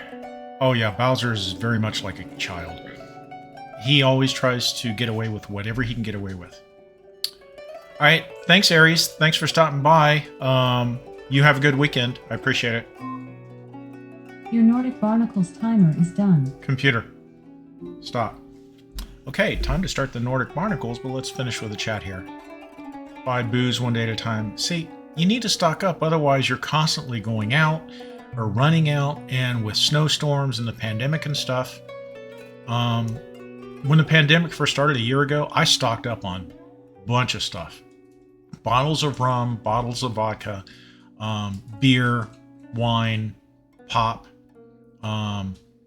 I've got enough to probably last a few months without ordering anything, but of course, the fresh stuff goes first. And, you know, I've been experimenting with the infused vodka. Speaking of which, these are the latest 2 batches of the infused vodka. This is strawberry, kind of sweet. Yeah, you can see there's a little bit of sediment at the bottom. And this is cucumber. And believe it or not, it sounds weird, but it's nice, crisp, smells like fresh cucumbers, very vegetable taste and feel. It's a good, you don't want to drink this, you want to like do shots of it. Actually, both of them. So this is what I usually use for the Metro games, since vodka, Russia, Moscow, you know, hey.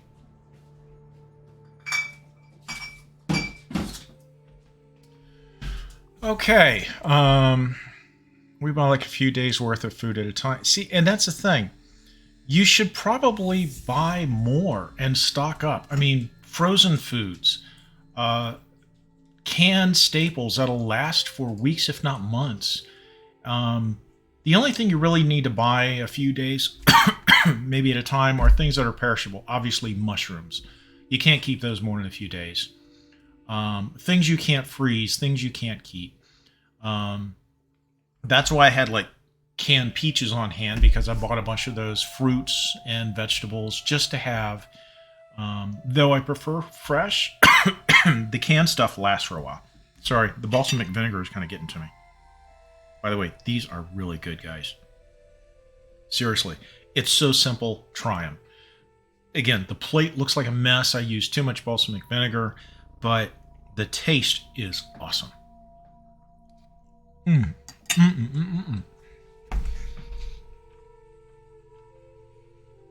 This is good stuff. Okay, so.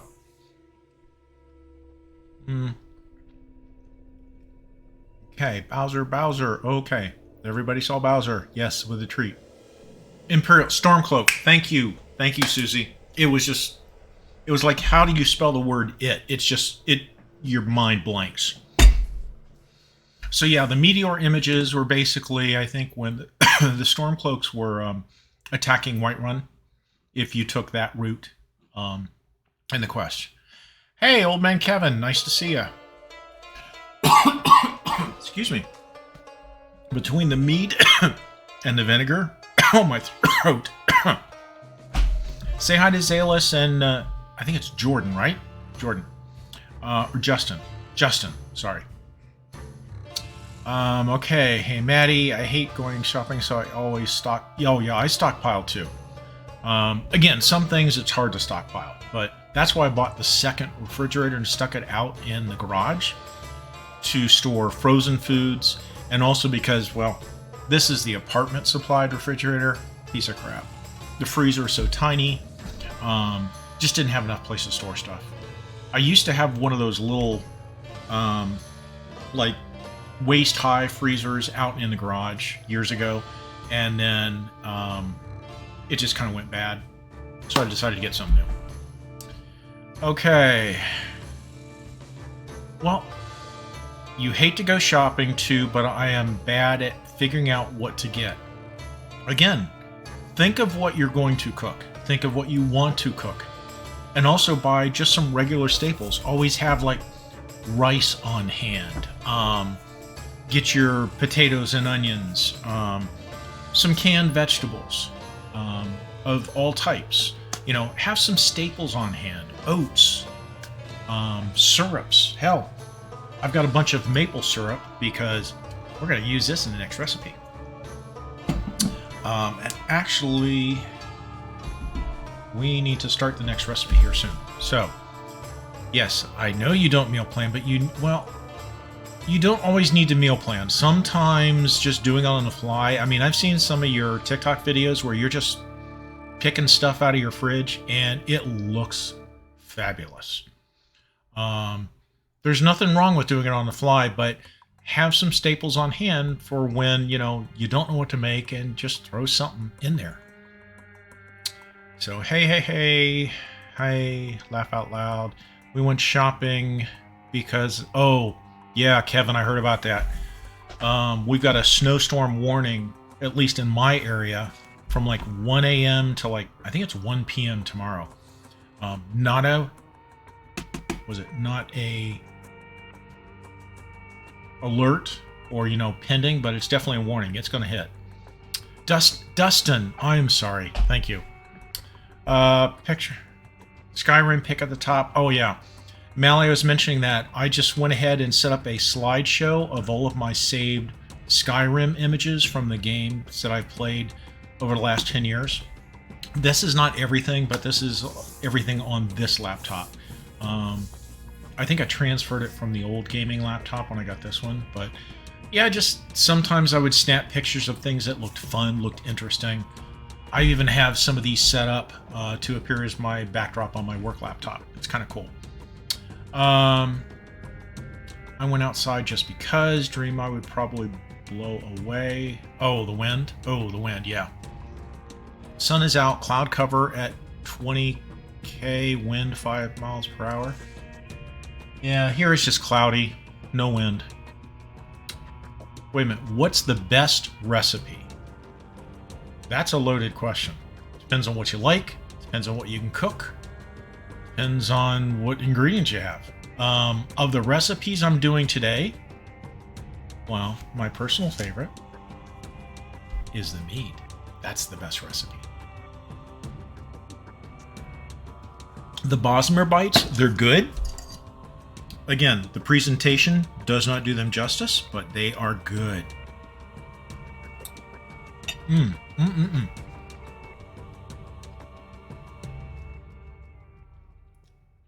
Okay. Yes, Tank, you are good at throwing things together. Like I said, I've seen some of your TikTok videos. You're just pulling shit out of the refrigerator in the pantry, and I'm envious of like that last one you made with the mushrooms, I think, and stuff. Look good. So, oh, you got a blizzard going, Blue Jay? I can't be that hard to shop Doritos. And yeah. Do we really want to get into somebody's Doritos addiction? Especially since they don't even stock up on those. What does that tell you? We have a freezing rain coming. Ooh, better stock up on your food then beforehand. Okay, I could get the cam cord long enough to reach the window. You might see it on screen. Yeah, actually, I bought a USB extension, only a 6-footer. I should have bought more. And that's what I actually strung up from the laptop here all the way around over to get the stove shot. Of course, if you look, you can just barely see it where I've got 2 pans stacked up to hook up the camera so it can look down at the right angle. But yeah, USB extensions are great.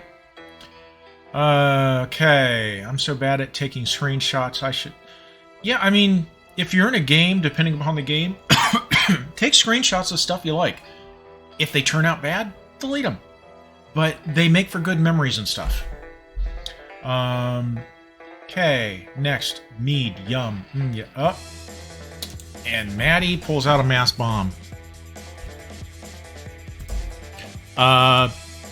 Actually, I don't have the stream avatars running. So let me go ahead and refund you that. So hang on 1 second. To find my windows. Oh, Schick. You asked for a treat an hour ago. My apologies, I missed that. Actually, I gave him a treat. If you didn't see that, I can give him another one. Let me know, Schick. Otherwise, I'll refund your treat. Okay, hey now, I have some Doritos stocked up this week. Okay, define stocked up. Meaning they'll last through tomorrow or they'll last through the week. Okay, USB extension. Oh, yes, and wine too. Yes, we know, Tank. Doritos and wine. Actually, Blue Jay, the one that I hooked up for my outdoor cam was the lip between the window and the sill. And those, most of the cameras nowadays, they have that little wedge thing to kind of wedge it on. And I was able to slip it in there and get it set. You have a half a bag of Doritos left and a bottle and a half of wine. So you're good through maybe tomorrow. Yeah. Okay. See, you were right, Alshron. She always has some drink stocked. Well, not always. We've heard where she's been out. I don't know, Maddie. If you want to redeem that, that's up to you. I've never actually had anybody redeem that. So, okay. So, it is now 3 o'clock. We only have about an hour to go, and I need to get started on the scallops. Now, I've done the mead before, so that was easy. I've even done the Bosmer bites before. They're messy, but at least I kind of knew what I was doing. I have never done the barnacles, the seared Nordic barnacles before. So, good stuff. This is going to be new. So, our main course. And I apologize to anybody that cannot eat seafood. And we won't mention names, I think. But these are, where is that? Oh, it's right in front of the salmon. Seared Nordic barnacles. Basically, it calls for crushed juniper berries. Remember these from the mead? Again, if you are going to cook a lot of recipes from the Skyrim Cookbook, you need a lot of juniper berries. Not the little tiny jars that you get from the grocery store, because those may last 1-2 recipes.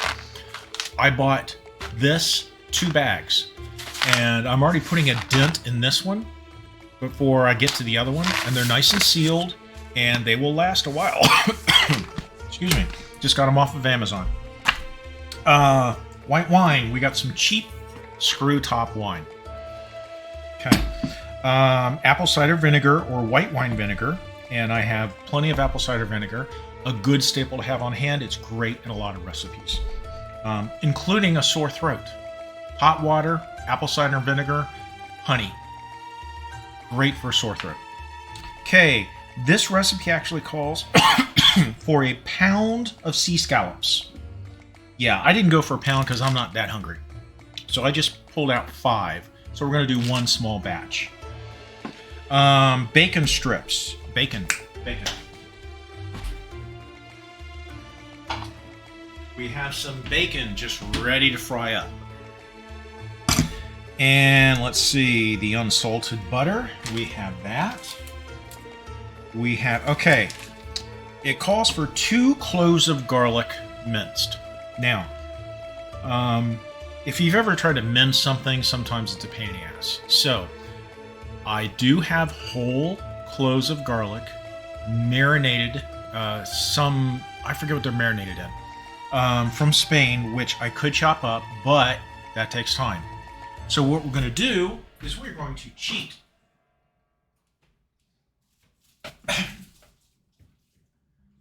Earlier last year, I bought a crap load of minced garlic. This is just regular minced. Oh, that's right. I was going to make garlic bread too. But I've also got some roasted garlic. It's all minced. But we're just going to go with the regular versus a roasted. So.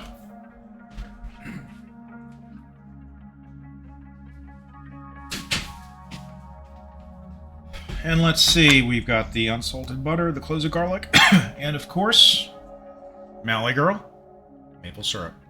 It's not Canadian, it's not the good stuff, but it's still maple syrup. I actually have some, I think, which is spicy too, but we're not going to use that. So anyway, let's see, combine, the junipers, all that. Excuse me. Sorry, that vinegar and meat is getting to me. So, we need to let it sit for about 20 minutes. Once we mix that up, drain. Okay, so let's go ahead and start the mixture here, which says about 20 minutes while you prepare the bacon, and we can also prepare some garlic bread while we're at it. I'm just throwing in the garlic bread because it seemed like a nice little side to this. So in a large bowl, come on. Always have some mixing bowls on here. Different sizes for different purposes. So we want the juniper berries, the white wine, and the vinegar to create a marinade. Add the scallops, turning to coat, let sit for about 20 minutes. So, this calls for a pound of sea scallops. I'm only doing 5. And the pound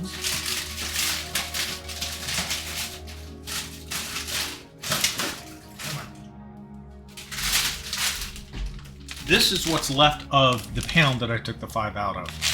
So I'm going to cut back the recipes a bit since I'm only doing 5 versus an entire pound, because I would never eat this many in one setting.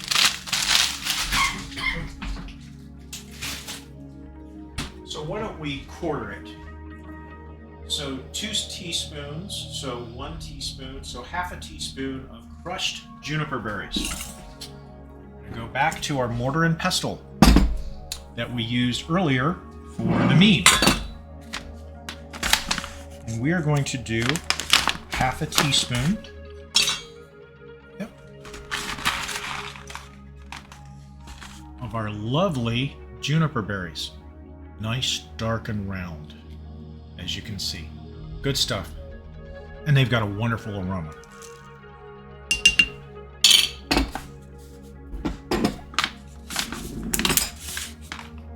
By the way, we don't need this anymore. Side. The debris of the brie, that's going in the trash.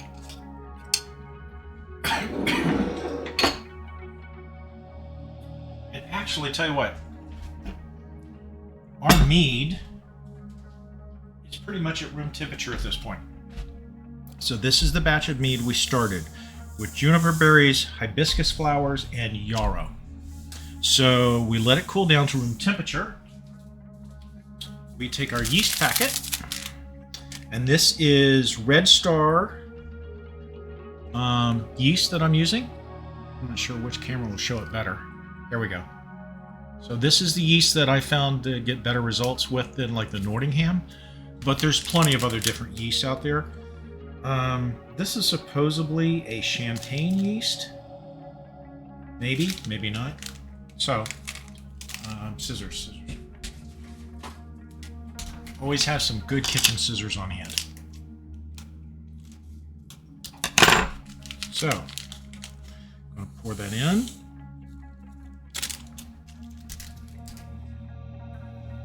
Always mix it up a bit.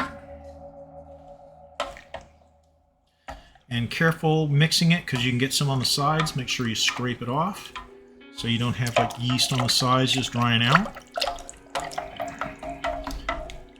Which I have some.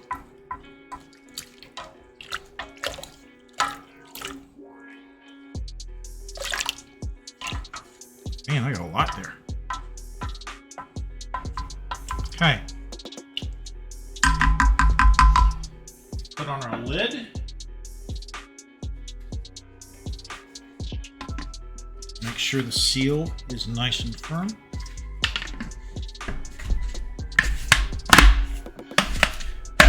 Airtight seal, and now this is going to sit for about 2 to 4 weeks, and I'm probably going to let it go 4 weeks.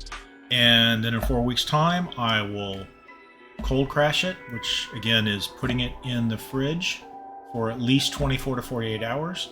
That'll kill the yeast, stop the fermentation process, and at that point you can bottle it.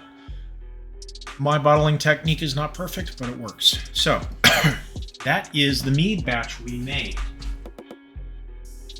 And I usually set this up in one of the spare bathrooms upstairs. It's kind of the warmest room in the house.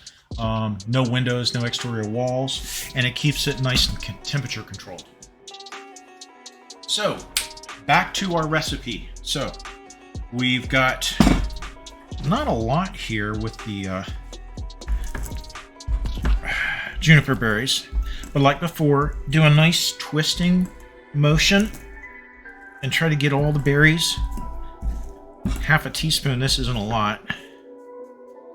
And again, a nice granite mortar and pestle is best. Try to avoid plastic and or wood unless you have no choice.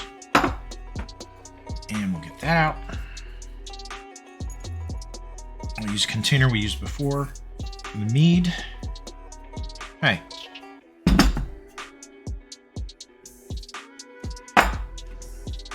Set that aside. We're going to pour that, the white wine, and the vinegar. So the white wine, it said 1 cup. So we're going to do 1/3 of a cup. What do I do with that? Okay, there it is. Okay. And again, a cheap wine, Sauvignon Blanc, Barefoot. Hey, no year. Good for cooking. And it's got a screw top. Okay. Let's do 1/3 of a cup.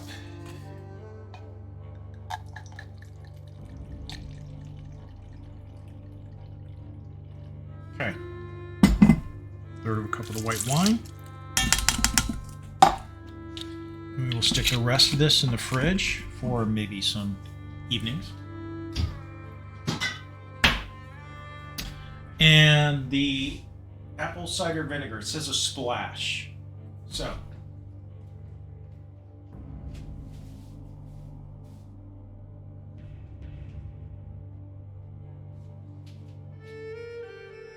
get a big old gallon jug of apple cider vinegar, but I also got this little one, so we'll use this for the splash. Good stuff. So,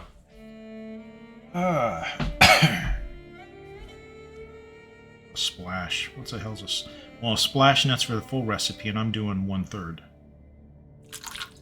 which is probably more than what that called for. So,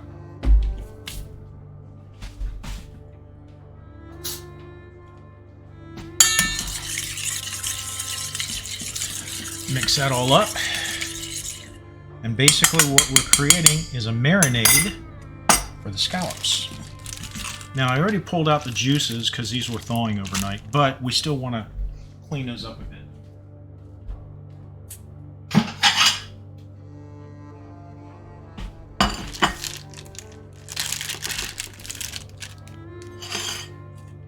Ooh, they smell like seafood. Yes, they do.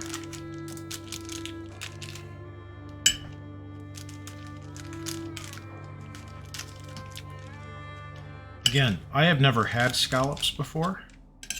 I have never attempted this recipe before. So, once it's cooked, if I take a bite and spit it out, do not be surprised.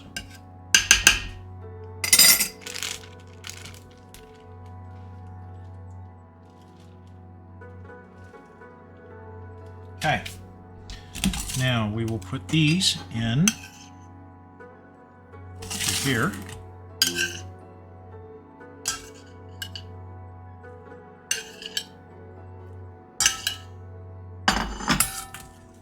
Just marinate a bit.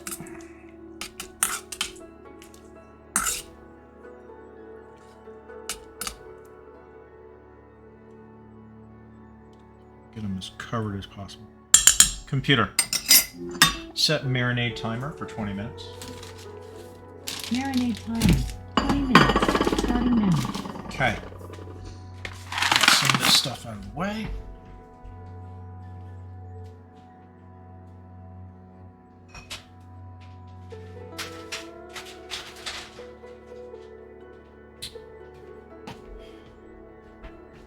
Don't need you anymore, but you need to be cleaned. You're dirty, dirty.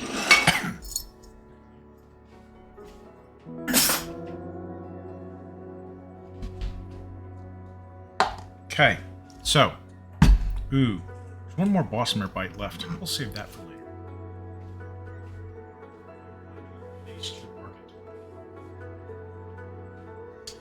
That Bowser won't get to. Okay, we'll leave it there. That's about the only place he can't get to. All right, what have I missed? Anything? Skyrim.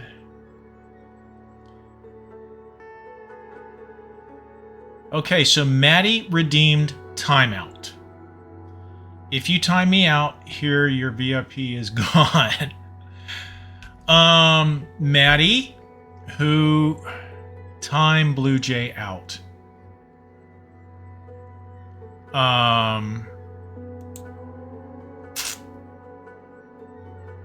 Okay. I don't even know how far. I've never timed somebody out before.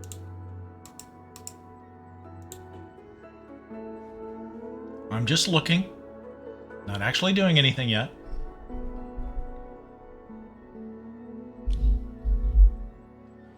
Let's see. Nope. Want that there. Are you guys seeing any lag at all? Because I'm seeing lag. At least on my image. Maybe it's just my download because I'm uploading.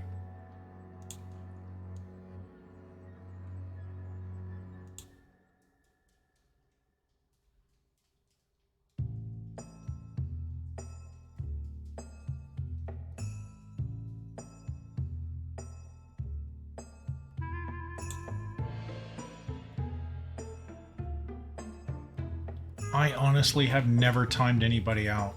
I'm not even sure how to do it right.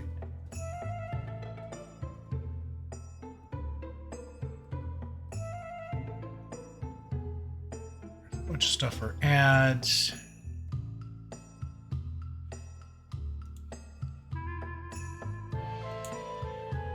Tell you what, Maddie, I think I'm not going to do the timeout because I'm not sure how to do it right. I will look at it and get back with you. And let me redeem you your points. Back here. Wait, Dream Dink also did a timeout?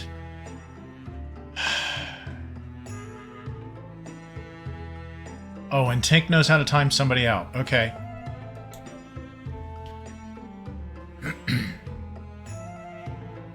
Oh my god, you guys are killing me here. Let's see, bacon. Oh, I have lost track here.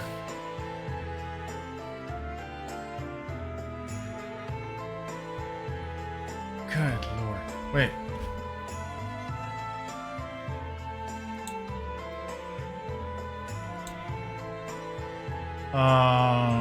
I think my video crashed. Can you guys still see me? Okay, there it is. It looked like it crashed. Huh.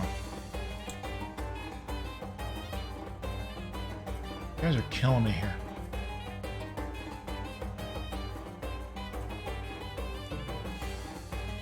Come on, come on.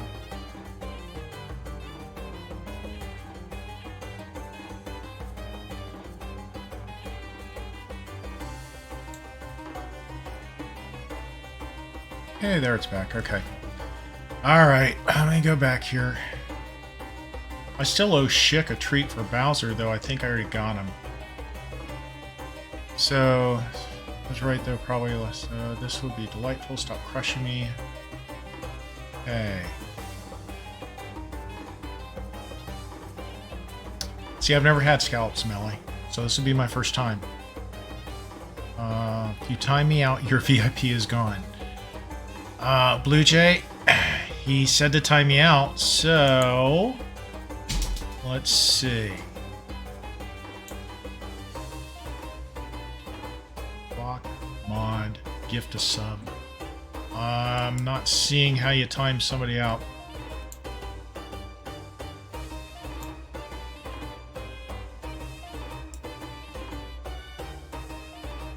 Ooh, timeout.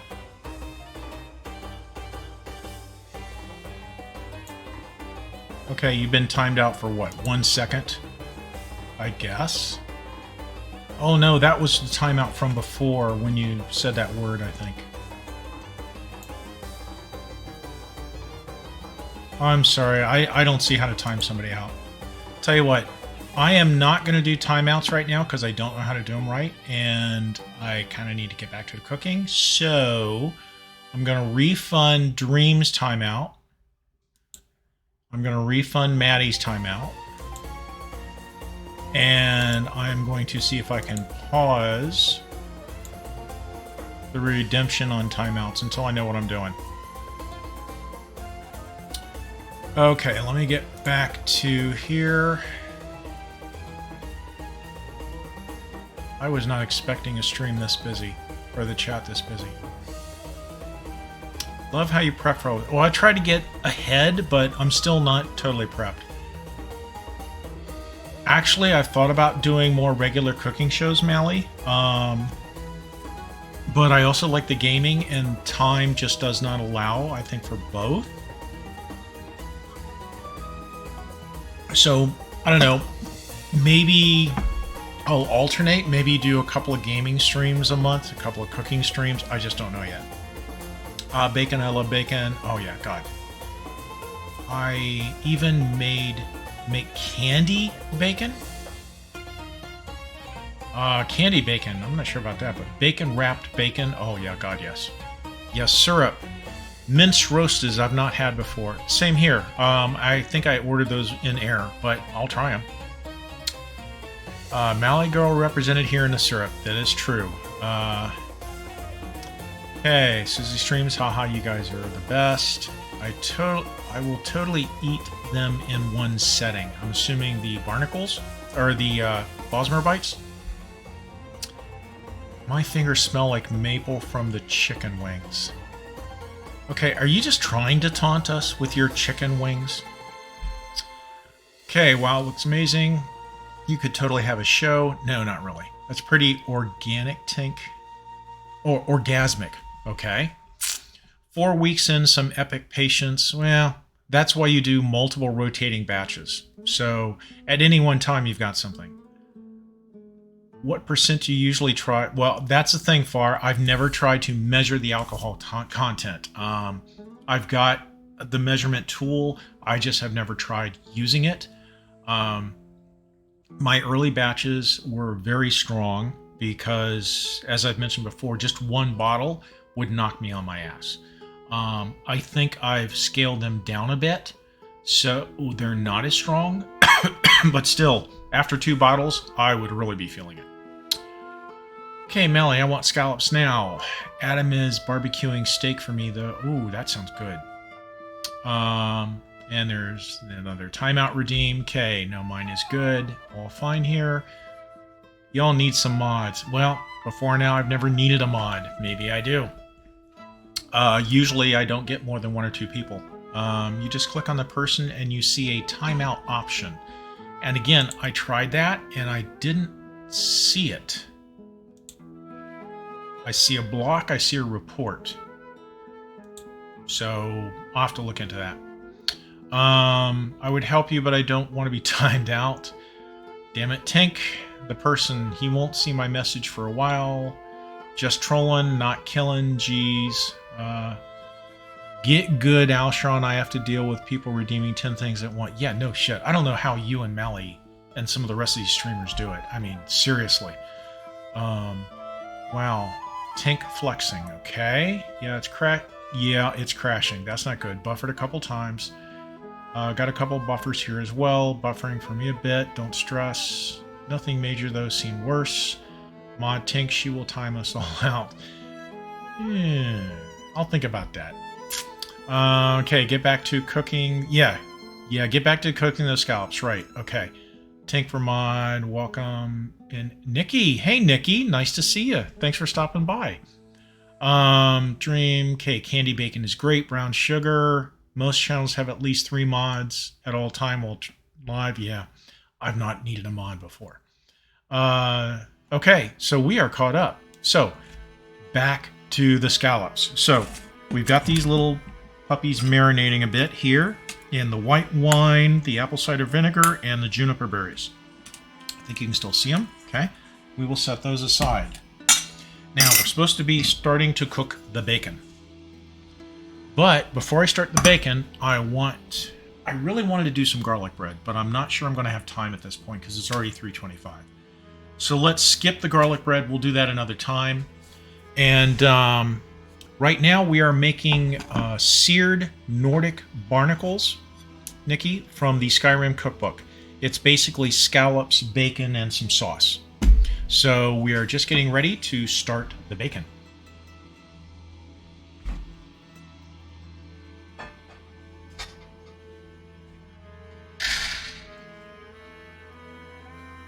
And nice little iron skillet sheet here. We will fire it up. You need the one burner. That warm up. Basically like a grill. So that's what we use for the bacon. And again, I should have prepped more and I didn't. Okay, so add the scallops. Okay. In a medium, or skillet. Okay. Cook the bacon until crispy, transfer to a paper towel to drain, then crumble into a small bowl and set aside. Ooh, they want us to. Okay. They want us to save the fat from the bacon, so the griddle is not going to work. So we're going to use the iron skillet. This is one of several iron skillets that I have from my grandmother's. They have been well seasoned over the course of decades. And they are good stuff.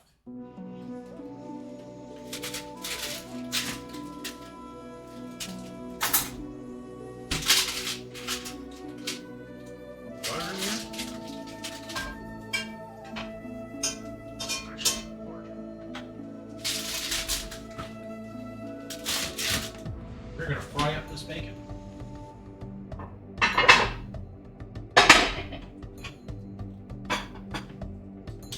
So again, in medium, okay, when you're ready to cook the scallops, melt the butter in the pan over medium heat. Remove the scallops from the marinade, reserving the liquid. Arrange some of the scallops flat side down. Garlic to the pan. Okay, so at this point, we need to cook our bacon, and we still have almost 6 minutes and change on the marinade. And they can marinate a little bit longer. Okay, cool. All right, I gotta go. I need to start. Okay, bye, Cheeky. Thanks for stopping by. I appreciate it. Hey, again, everybody, check out. To be honest, most of the people in here are streamers, so check them all out. But since Cheeky is leaving, check him out. He has some good streams. Anyway, so almost out of mead. We are out of mead.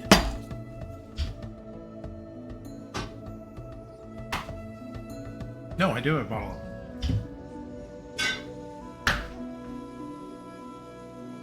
Blackbriar mead. Good stuff. This is where you got to be careful due to the sediment at the bottom. You're not going to see this in professional stuff, but in home brew, yeah. Actually, I don't see any sediment yet. There's a sediment. All right, so from that point on, I'm going to dump that. That's not even worth pouring. Sometimes if there's more than that, than say this in there with some sediment, you might want to use some cheesecloth over the top to pour out the rest, but that's not even worth saving.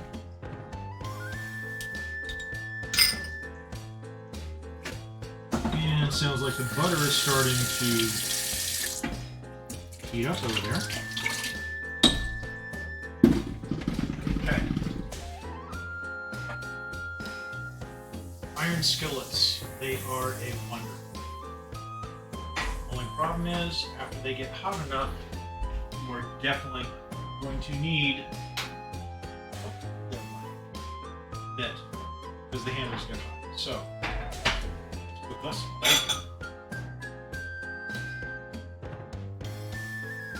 You guys can see this? Yep. Sorry, I need to work on my camera resolutions. It's the first time I've moved down to the kitchen, so. That's recipe calls for 2 to 3 slices of bacon. I think I've got like 3 to 4 here. Kind of broke up, but it's bacon. It'll be crumbled up. If we just eat it by itself.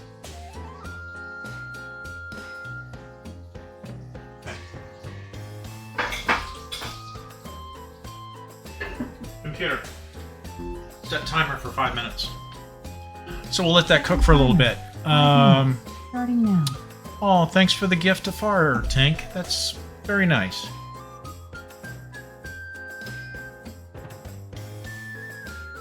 Meat is good. I've only been on this one bottle for the last 2 hours, so I'm not feeling it too much. But give me time. So, okay, we got that marinated. So, we got the marinade. We are cooking the bacon. Oh, get ready to... I never reuse a plate from like the raw meat to the cooked meat. Here it's easier just to clean a new plate. Ooh, the smell of cooking bacon. It smells good.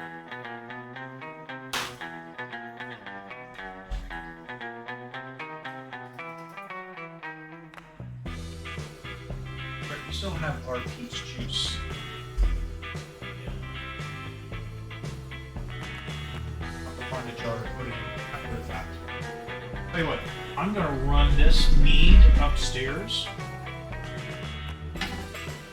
Get it out of the way so I can grab some counter space. I will be right back, guys. One moment.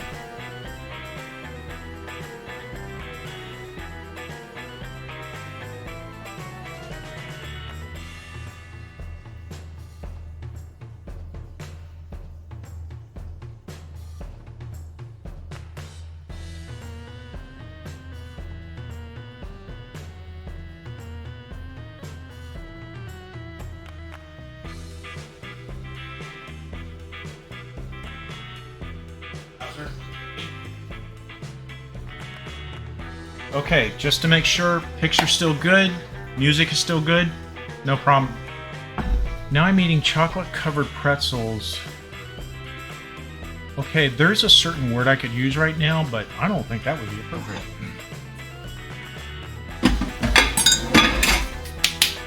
Okay, so, bacon, 7 to 5 minutes of bacon.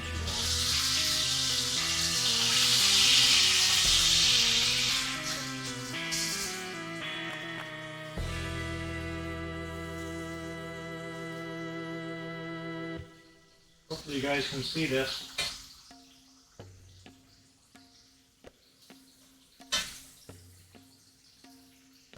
Cholesterol and heart attack in a pan.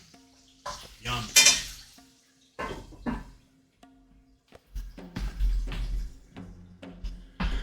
By the way, I just wanted to give a shout out to, and I hate to say my favorite streamers, but at least 2 streamers that got me into Twitch and have kept me. So,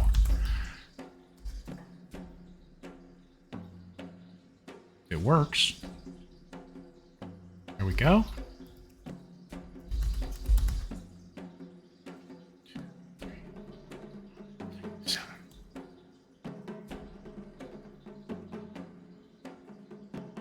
Seems like there's a time limit here. I don't know why it doesn't always work. So, 2 of my favorite streamers. Sorry, Blue Jay, you're also my favorite streamer. But these 2 got me started into watching Twitch and even contemplating streaming. And I cannot thank the 2 of you enough. You're great. Also, 2 other people that stopped by. Your marinade timer is done. Computer. Stop.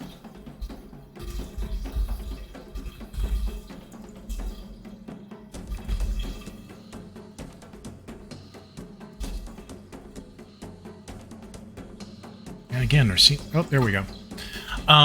Check out Susie and check out Nikki. Also great streamers. They usually stream, I think, in the evening hours.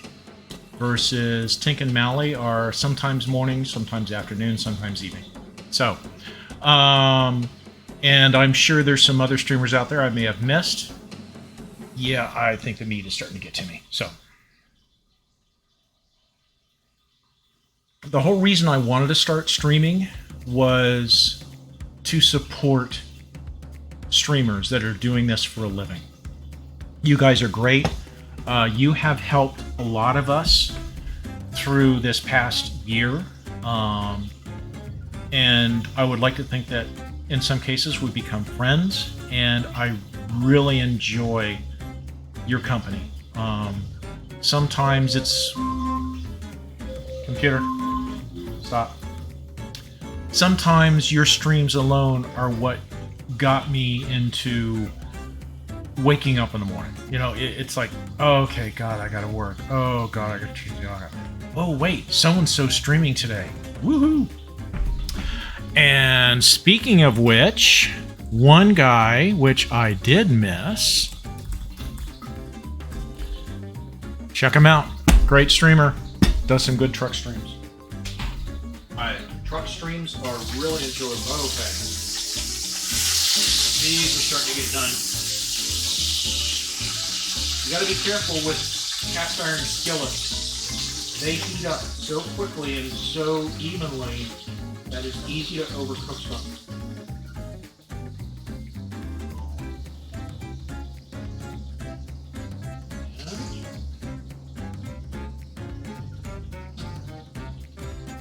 Smaller pieces off turned into charcoal. And this bacon we're actually going to end up crumbling up and mixing in to the sauces. I knew I should have done more bacon. Even though I called for 3, I knew I should have done the entire package. Everybody loves bacon.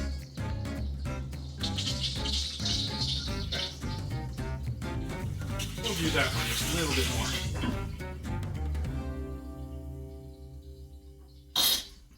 And some of you have electric stoves, some of you have gas stoves.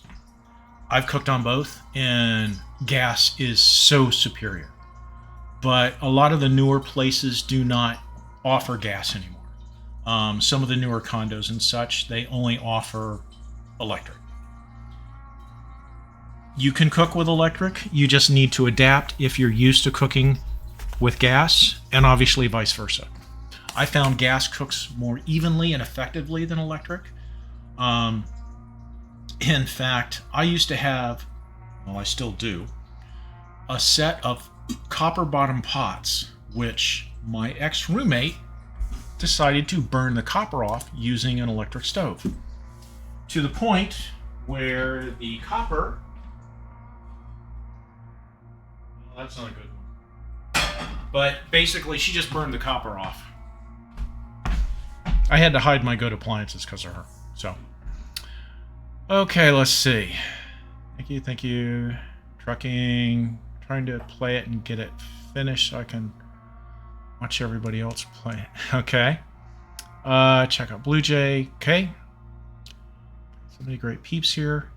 I know. One of the things I've noticed is a lot of streamers stop by the puppy stream, which I think is great. There's no obligation to talk. There's no obligation to contribute. It's just a place for you guys to hang out between streams, and I enjoy supplying that to you. And I've actually seen some of you exchanging ideas, and I think it's a great thing. So enjoy. You are more than welcome. I don't know what else to say other than cheers. Drink the beverage of your choice. Okay, so bacon. Need for that to... Okay, I'm not ready to do the scallops yet. Oh, I'm supposed to drain the fat from the pan. And I drain it. So.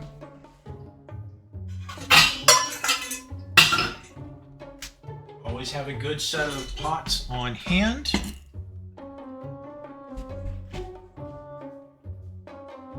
And again, when you're dealing with cast iron, it is hot. Oh, I forgot I had that one piece left in there.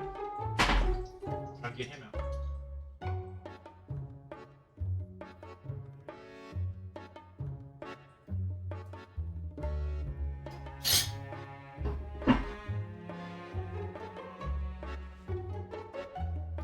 I still have these lids from an Owens Corningware. and they make great covers for these skillets. And there's the grease. Beautiful.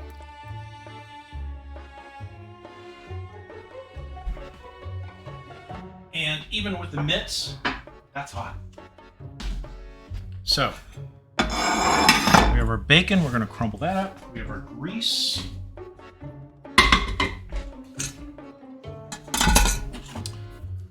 Yep. Hopefully that image of the counter is not too small and you guys can see stuff. Enjoy trucking. So scary.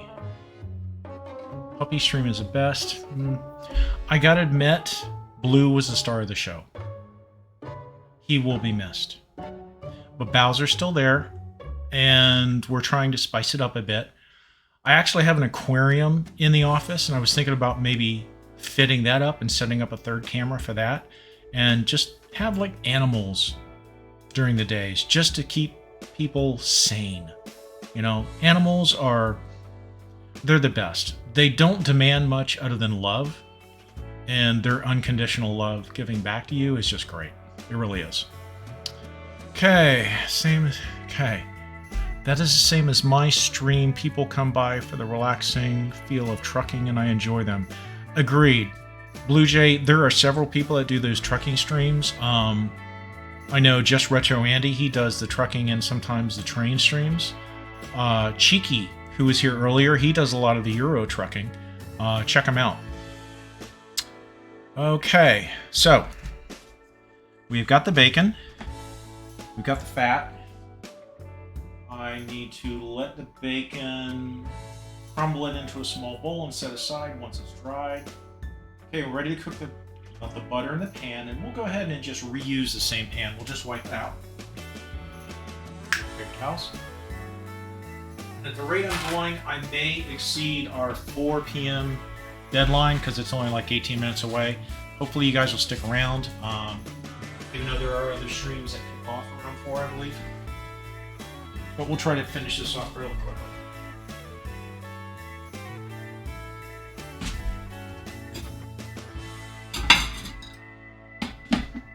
I got cleanup to do.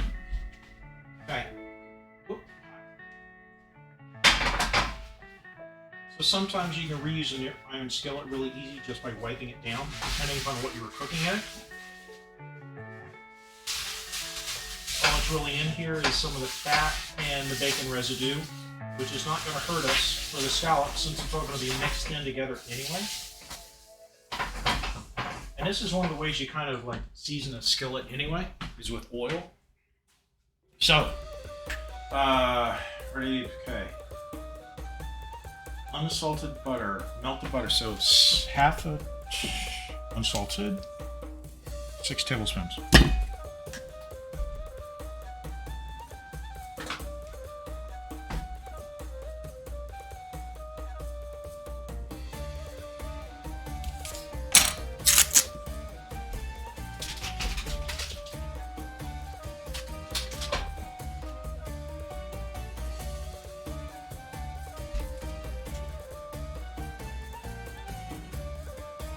And for some reason, I have another stick of regular butter out here, and I forget. Oh, this was for the garlic bread, which we're not going to do. Okay.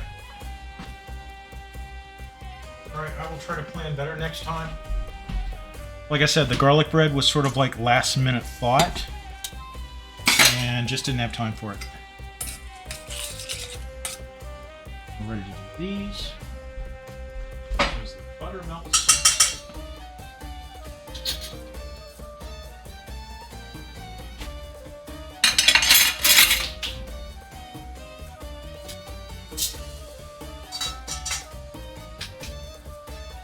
Okay.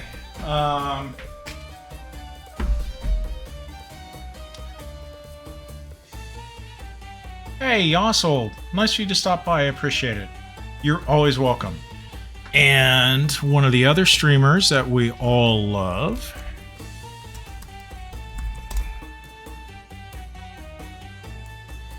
And there's a delay, but there it is. Okay, so. If I have missed doing a shout out for any of you, please just say so. As I've already been told, I probably need to have a mod, maybe at least on the cooking streams going forward, and I will have to consider that. I know one or two of you have already offered, but my concern is I've seen what some of these mods have to deal with, and to me it's almost like a job. And I don't want to make anybody work on a weekend, which is usually when I do the gaming and the cooking. Well, plan on doing the cooking streams. So we shall see. Okay, looks like our butter's almost ready.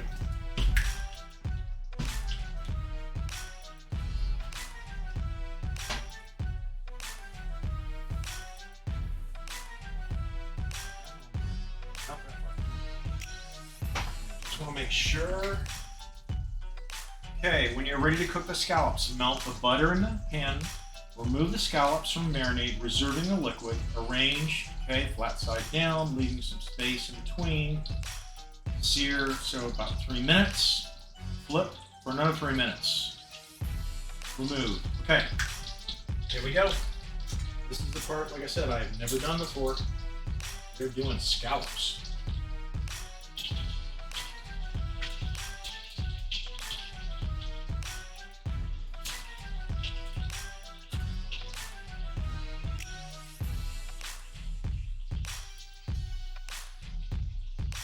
By the way, hopefully you can hear me. One of the things I've found, at least with gas stoves, is notice there's that spot in the center where there's no gas, but obviously the flames around it. And even on a cast iron skillet, you're best to arrange it around the center. Get the maximum heat. Computer, set scallop timer for 3 minutes. Scallop timer. 3 minutes. Starting now.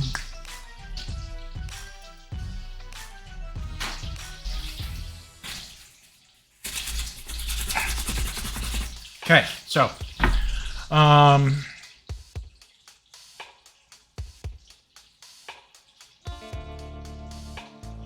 oh yeah, sorry also. I seem to be having some lag issues, unless you're just referring to when I entered in so and it turned out or showed up.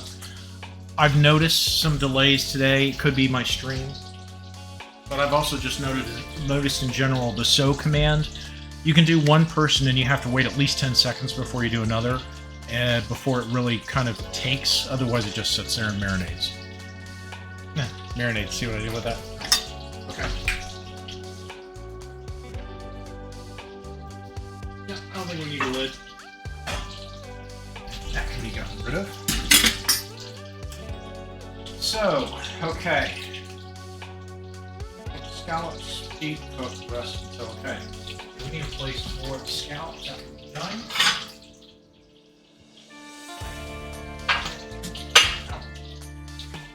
There's a little bit of spillage there with the grease.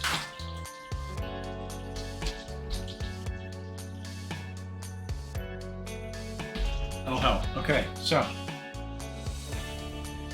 Add the garlic, cook until fragrant, golden brown, 3 minutes. Add the reserved marinade liquid along with the maple syrup. Simmer. So the maple syrup, that was 2 tablespoons. Oops. So we're waiting on that. Okay.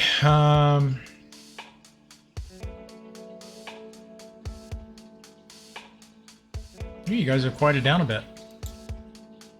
I can actually keep up. Again, I want to thank all of you that stopped by. It's very much appreciated. I like to consider you all as friends, even though we've never physically met. But you all seem to be very good people, and I would like to think I'm a good person, and hey, we should all stick together. And I need more meat. I'm starting to get sappy.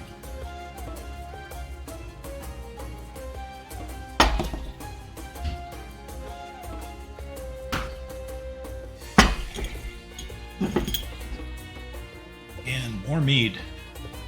Here we go. Gotta watch that sediment.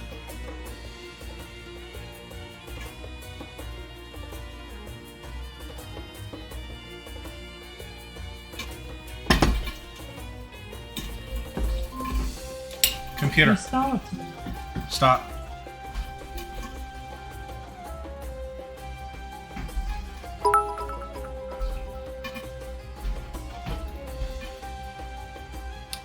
Aw, thanks, Nikki. I appreciate that. Thanks for the biddies.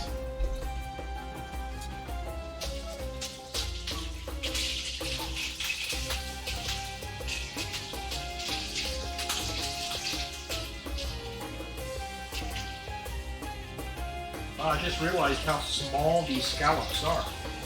I might have been able to do more than just 5. I thought that would have been too much. Computer, set scallop timer for 3 minutes. Scallop timer. 3 minutes.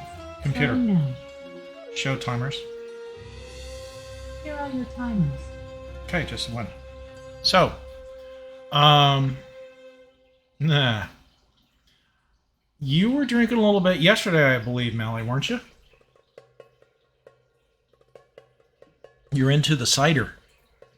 Of course, who doesn't like cider? Okay, we got one double Bosimir bite left.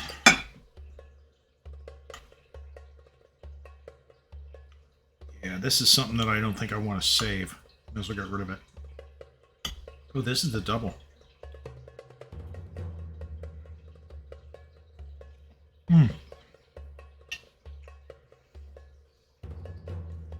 Seriously, prosciutto, brie, and balsamic vinegar. Doesn't matter about the peaches. Excellent.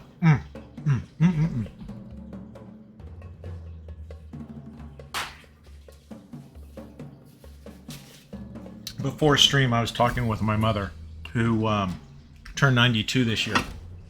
We all get in the habit of calling her daily, just to check up on her. The first thing she asked was, have you eaten anything yet today? I said, Mom, I'm doing a cooking stream in a couple hours. Yeah, but you should really eat a breakfast. I said, I'm going to be stuffing my face on stream. But you should eat something for breakfast. You gotta love moms. Just gotta love them. So do I like apple juice?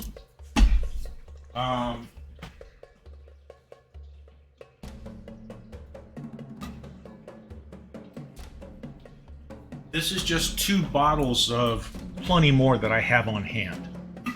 Regular apple juice and some spiced pumpkin. Yes, I love apple juice.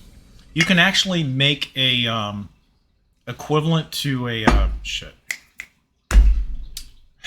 mimosa with apple juice versus orange juice with champagne. It's good stuff.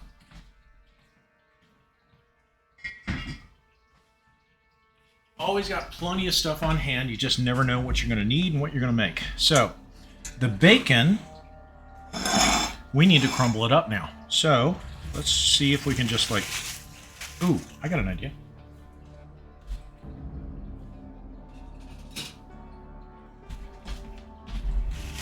See if we can crumble it up.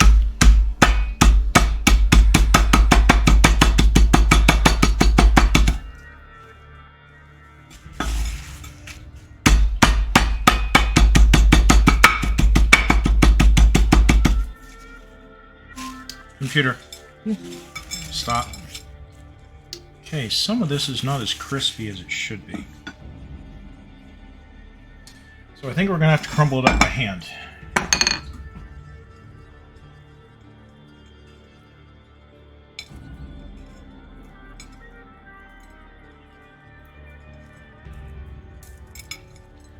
Seriously, I really meant to read the recipe in its entirety and have it memorized prior to stream.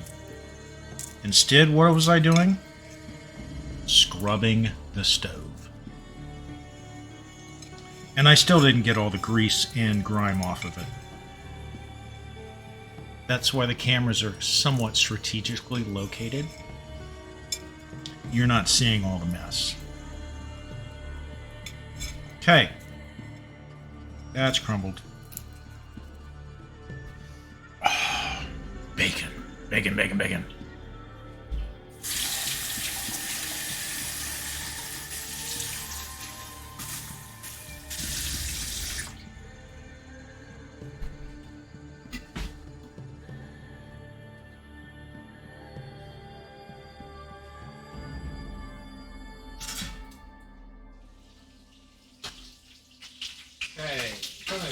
these over one more time.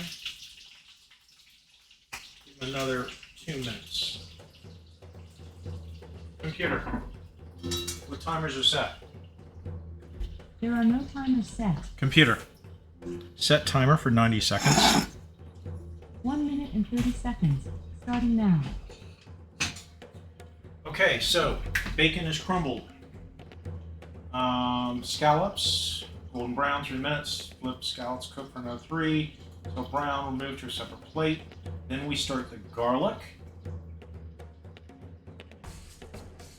Add the reserved marinade liquid along with the maple syrup and simmer. We are almost done, maybe 5-10 minutes.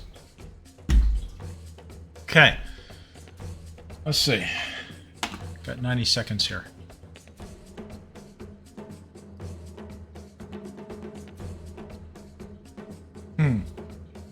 Mally, it's Sunday, and you don't stream till Tuesday.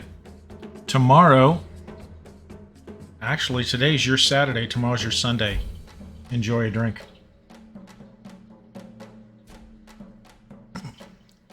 Yossel, there's nothing wrong with alcohol-free. To be honest, alcohol can sometimes make you very, very stupid. I woke up Saturday morning and I kind of remember some of the streams I was in.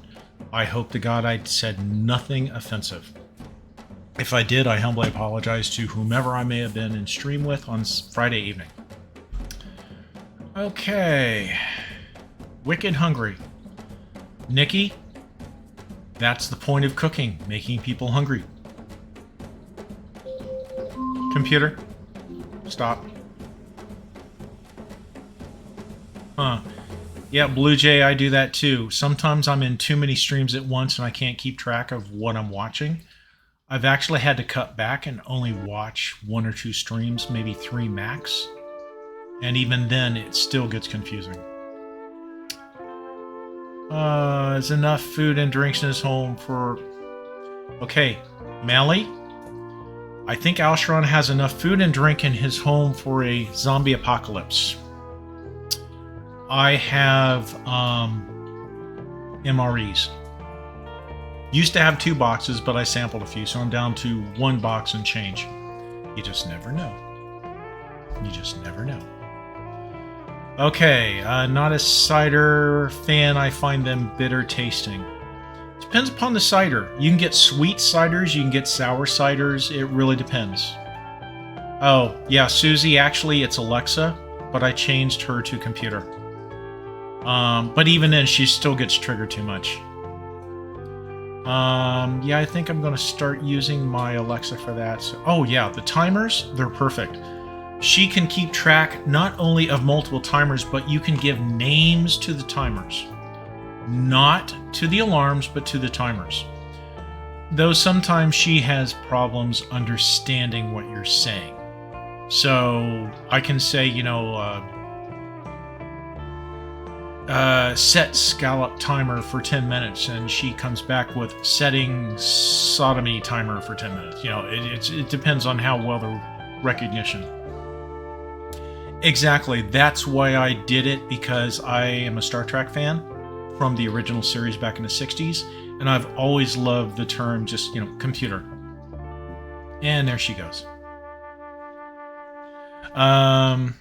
Okay, so you were totally fine. You were in mine and you were fine. Oh, I'm good, Mally. Thank you. I'm glad I didn't make an ass out of myself. Yeah, the Google I've never tried. I've been an Apple fanboy and Amazon since pretty much day one. Never delved into Google, but you just never know. Okay, so scallops. Let's get those puppies out. I don't want to overcook them. I understand scallops can get rubbery if overcooked. Oh, I may have burned the bottoms.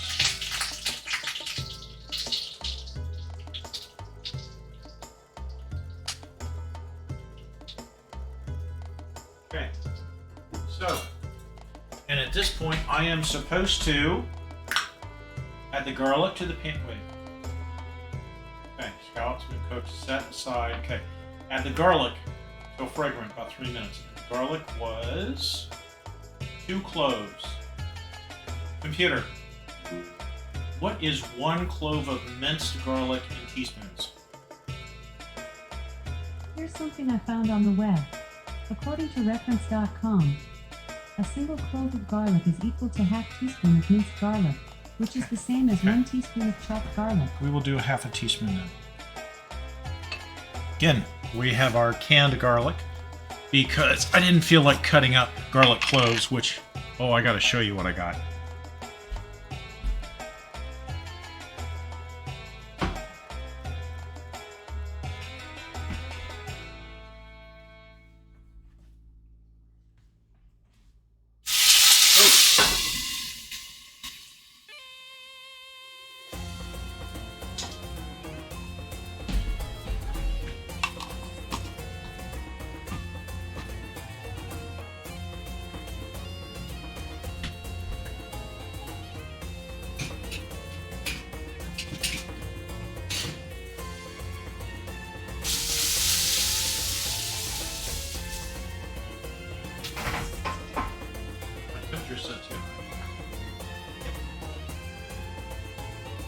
That is the problem with cast iron. You can burn stuff real easy. I think I just burned the garlic. I did. Burned the garlic. Okay. We're gonna have to do that again. Sorry, guys. Luckily, past the USB cord.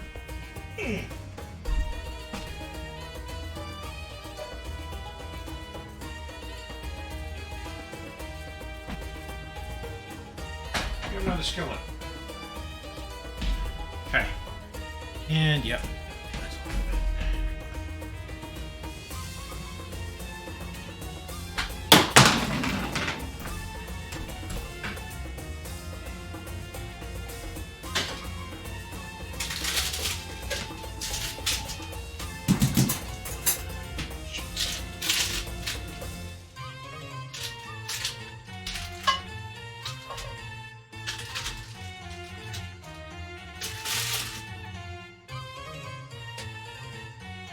Sorry guys, I had the heat on the skillet too high and the garlic burned, and don't want burned garlic.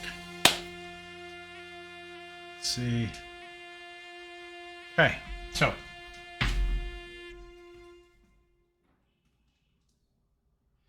we'll try this garlic experiment again.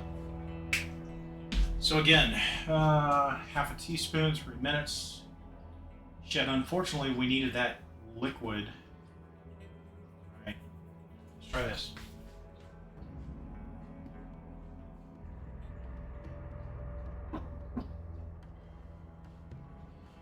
Salvage some of that liquid.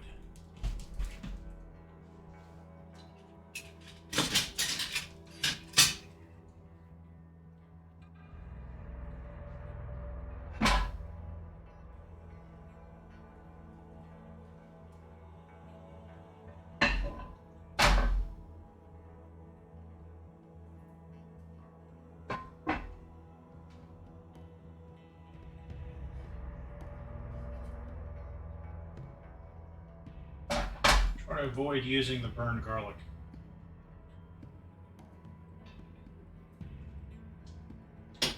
And we need another half a teaspoon of garlic. Sorry guys, this is going a little bit south toward the end here.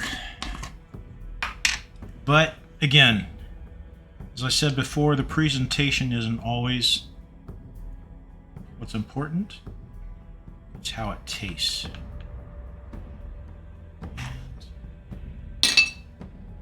That. Hopefully you guys have enjoyed what's been going on up to this point. If not from the food and taste standpoint, at least the comedic value. Hopefully the mic, yeah, mic is working. And camera? Nope.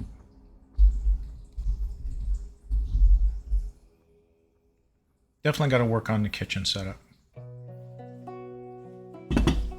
Well, thanks, Susie. I appreciate that. Again, first cooking stream. I would say be gentle, but now give it to me. Come on, bring it. Give me all the bad stuff. Help me improve. Because while the puppy stream is nice, it's not as fulfilling as being able to interact with you guys like this. So I want to do more gaming streams. And to be honest, I also want to do more cooking streams. I want to work on my cooking skills and share with other people. And I think it will be fun. Archer, you cook infinitely better than me. Well, that remains to be seen. I just may have ruined some scallops. We'll see. I always forget the mitt until I grab the handle.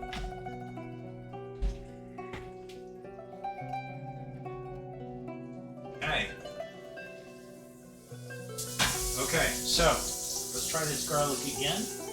We're going to set it down a little bit lower, and we shall see if I totally screw this up. Oh shoot! I dropped some of the garlic.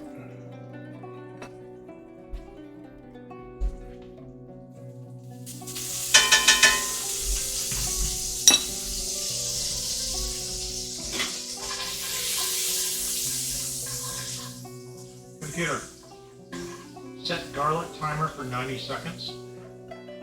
Garlic timer, 1 minute and 30 seconds, starting now. Okay. Let's see if I don't burn this, and I want to show you guys something.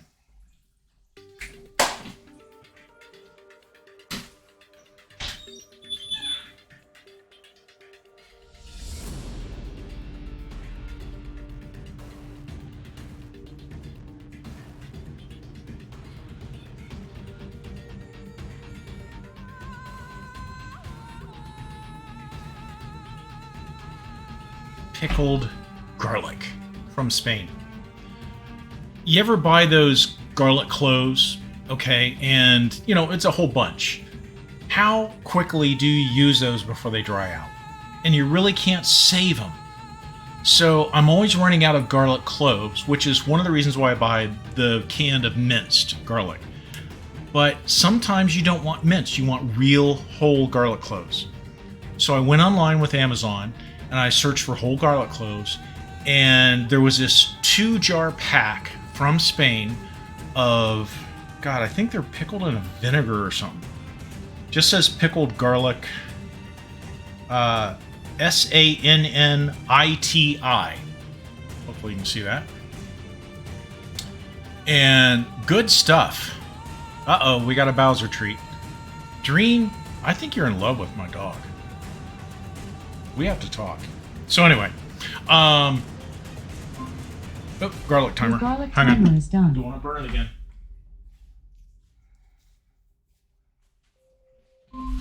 Yes, good. Your garlic timer is done. Okay. Oh yeah, computer. Your, Stop timer. Okay, they're not burning this time. They're almost golden brown. So anyway, I would wholly try if you're into garlic cooking. Garlic cloves are great if you're going to use them quickly. The cans of minced garlic if you're going to cook over a long time, and pick up something pickled whole garlic cloves because these are great. Unfortunately, one of the 2 jars, it was leaking when I got it, so the whole package smelled of vinegar, but they were still good. And garlic, everybody likes garlic. Well, unless you're a vampire.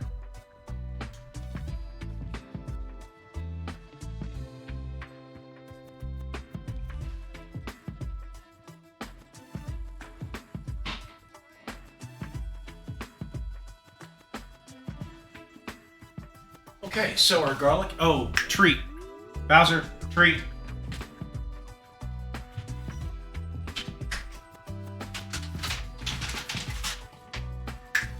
Chair.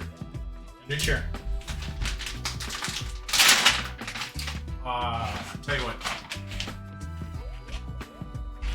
So you can see Bowser. Wait. Go. Go. Wait. Go. Get your chair. Chair.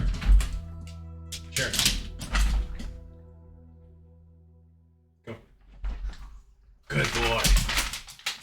He likes his bacon bits.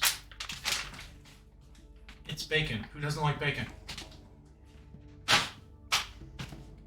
I think even vegetarians like bacon because bacon is bacon. What was it? Bacon, bacon, bacon. Okay. Oh, yeah. Because usually he goes through it quickly. Okay, so the garlic. Add the garlic. Add reserved marinade.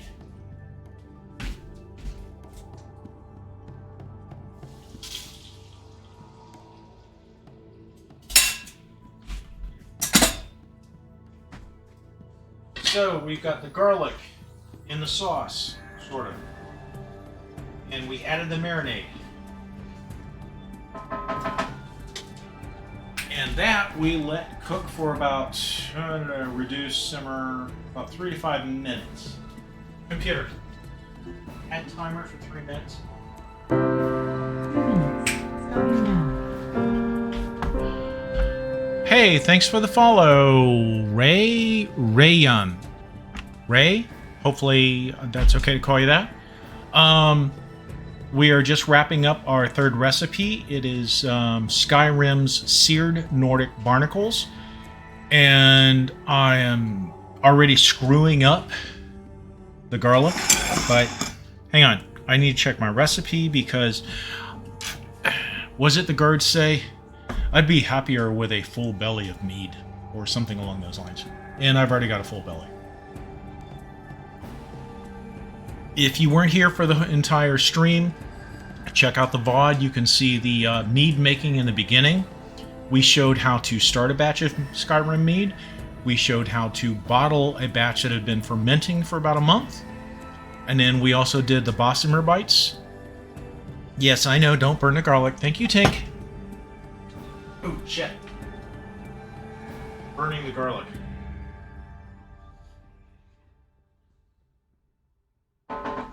Okay, so, talking too much, not cooking is not. Okay, add remaining reserve, simmer, 3 to 5 minutes, sprinkle on the plate, set the scallops on top, drizzle the sauce. Okay, we're ready to do our plate.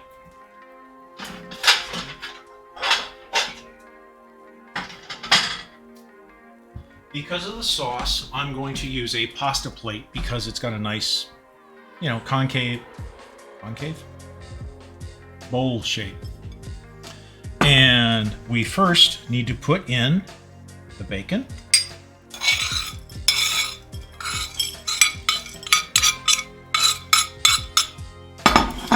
We'll spread it on the bottom. We can go ahead and put the scallops on.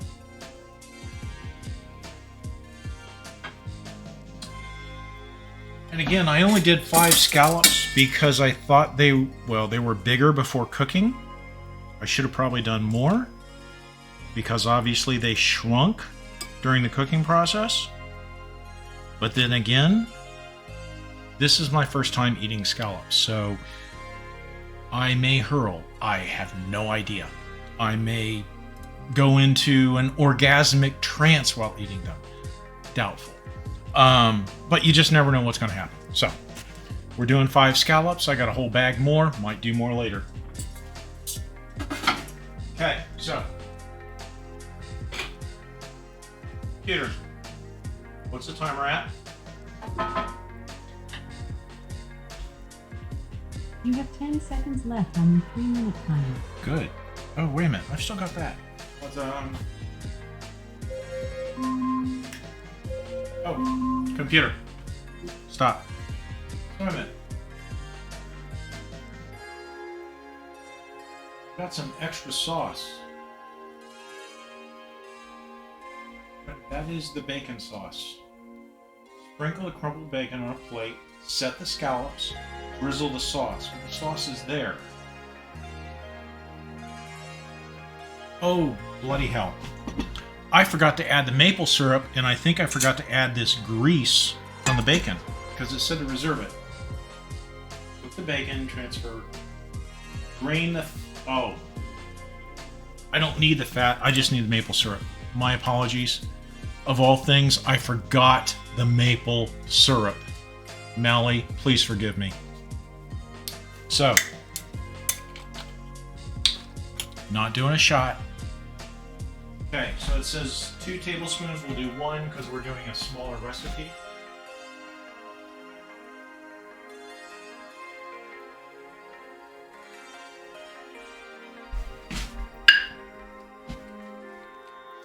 And we still have plenty of maple syrup left for pancakes. Sorry, pancakes.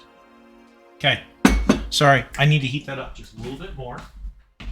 Computer, set timer for 90 seconds. 1 minute and 30 seconds, starting now. One of the things that I have found while cooking is if you screw up, you fail to follow instructions, you don't always have to throw it out. Sometimes you can recover. Like the burnt garlic. Yeah, the garlic itself was trashed, but the sauce was still fairly good. So I tried to recover some of the sauce and start a new batch of the garlic. And then I just remembered I forgot the Star Trek computer dream. Yes. Computer. Cup of Earl Grey hot. The replicators on this vessel are not yet operational.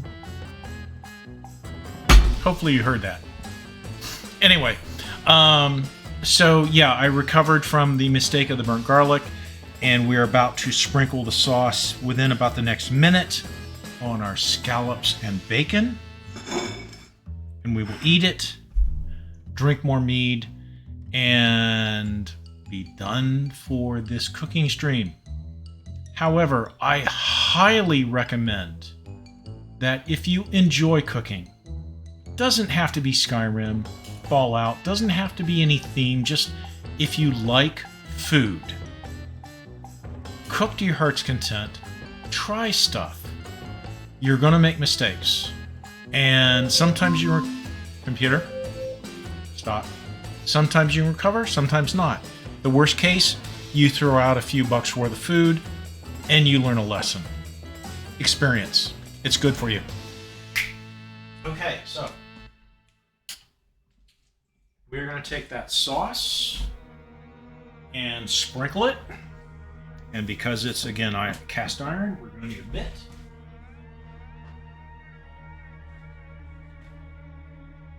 Wait a minute.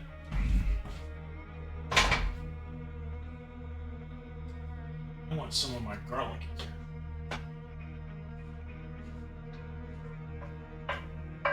Tell you what, I'm going to use a spoon versus just drizzle. I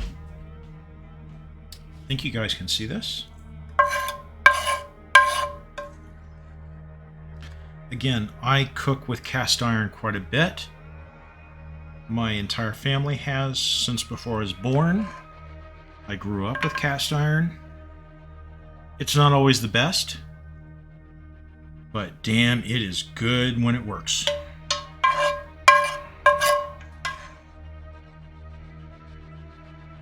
Here we go.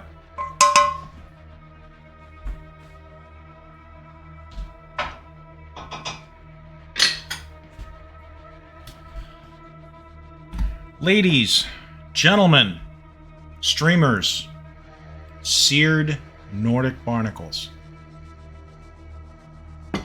Let's see how they taste.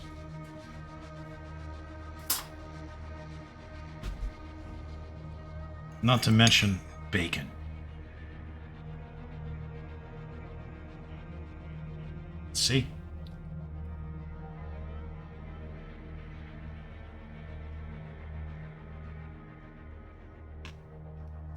That's good shit.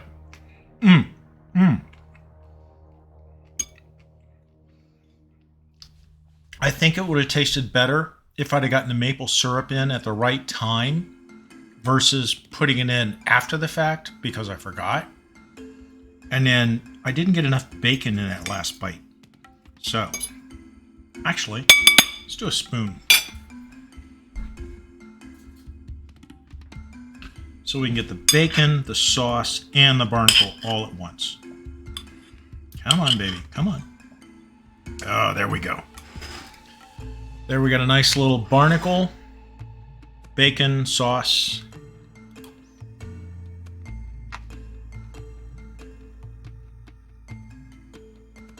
Hopefully it's not TOS putting something in my mouth on stream. Never know nowadays.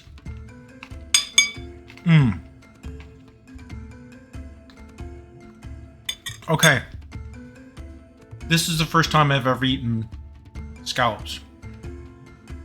And the fishy smell when they were defrosting kind of turned me off, even though I like fish, but I don't like raw fish.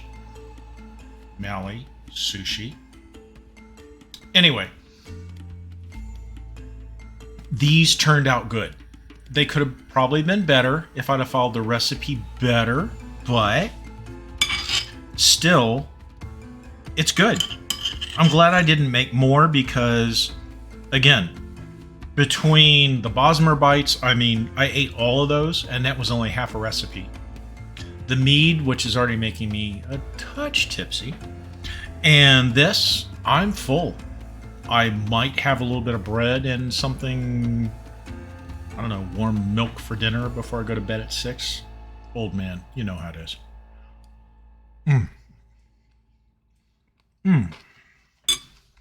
Excellent. Okay, so that is all we're cooking today. We did the mead. God, this is good.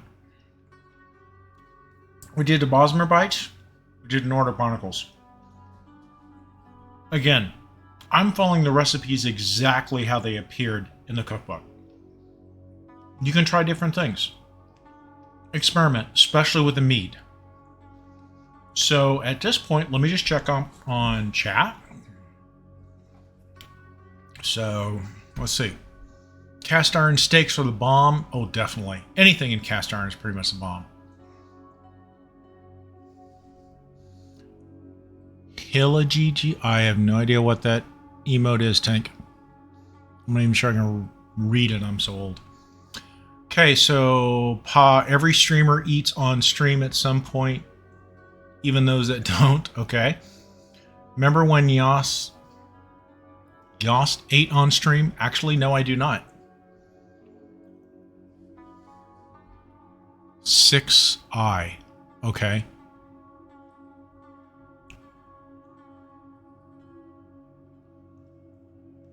Okay, GG. So, we are pretty much done. Let's go ahead and find somebody to raid. So let's see. I know the Connection Project is on. They usually start at 4. However, I've already raided them once or twice. Let's see if anybody else is on. Did my soundtrack end? It's supposed to be on loop.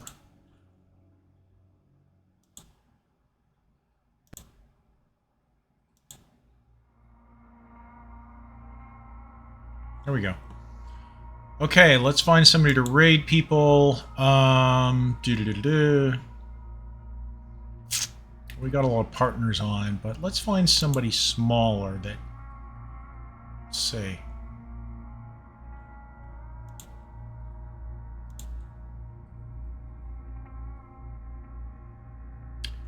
Connection Project, yeah.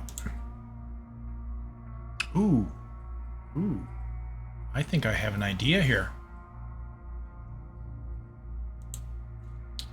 How do you guys feel about marbles? I've got a marble streamer that I think I want to raid. Anybody interested?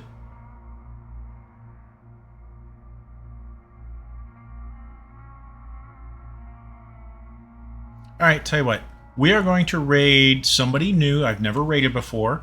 She is a marble streamer. She, I believe... Okay. I need points, so go. Good dream. If I recall, she is one of the streamers that both Jensen Rose and Mally has rated for marbles. So, here is the...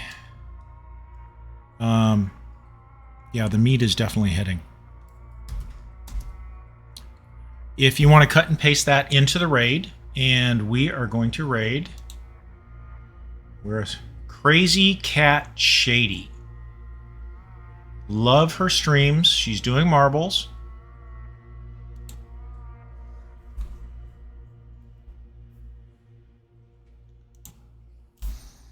Shut up, Dream.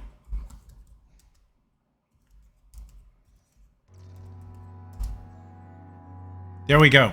So, hey, I hope you enjoyed the stream. Like I said, my first cooking stream. I would like to do more. Matter of fact, I think I want to do more cooking streams than gaming streams because I just like cooking. But you just never know. So, hey, I hope everybody has a good and safe weekend, whatever's left of it. Enjoy, drink, eat, party, whatever works for you. And I hope you all enjoyed it, and we will try some more here in the near future. And God, can I even cut and paste on this thing? Sorry, I'm used to a keyboard, not the laptop keyboard. And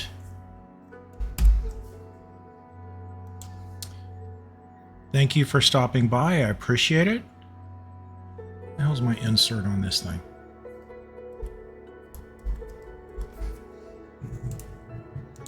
Okay, I am not going to be able to cut and paste this. If at least somebody else is in on the raid, I wish you could. Because we're about to jump in her stream.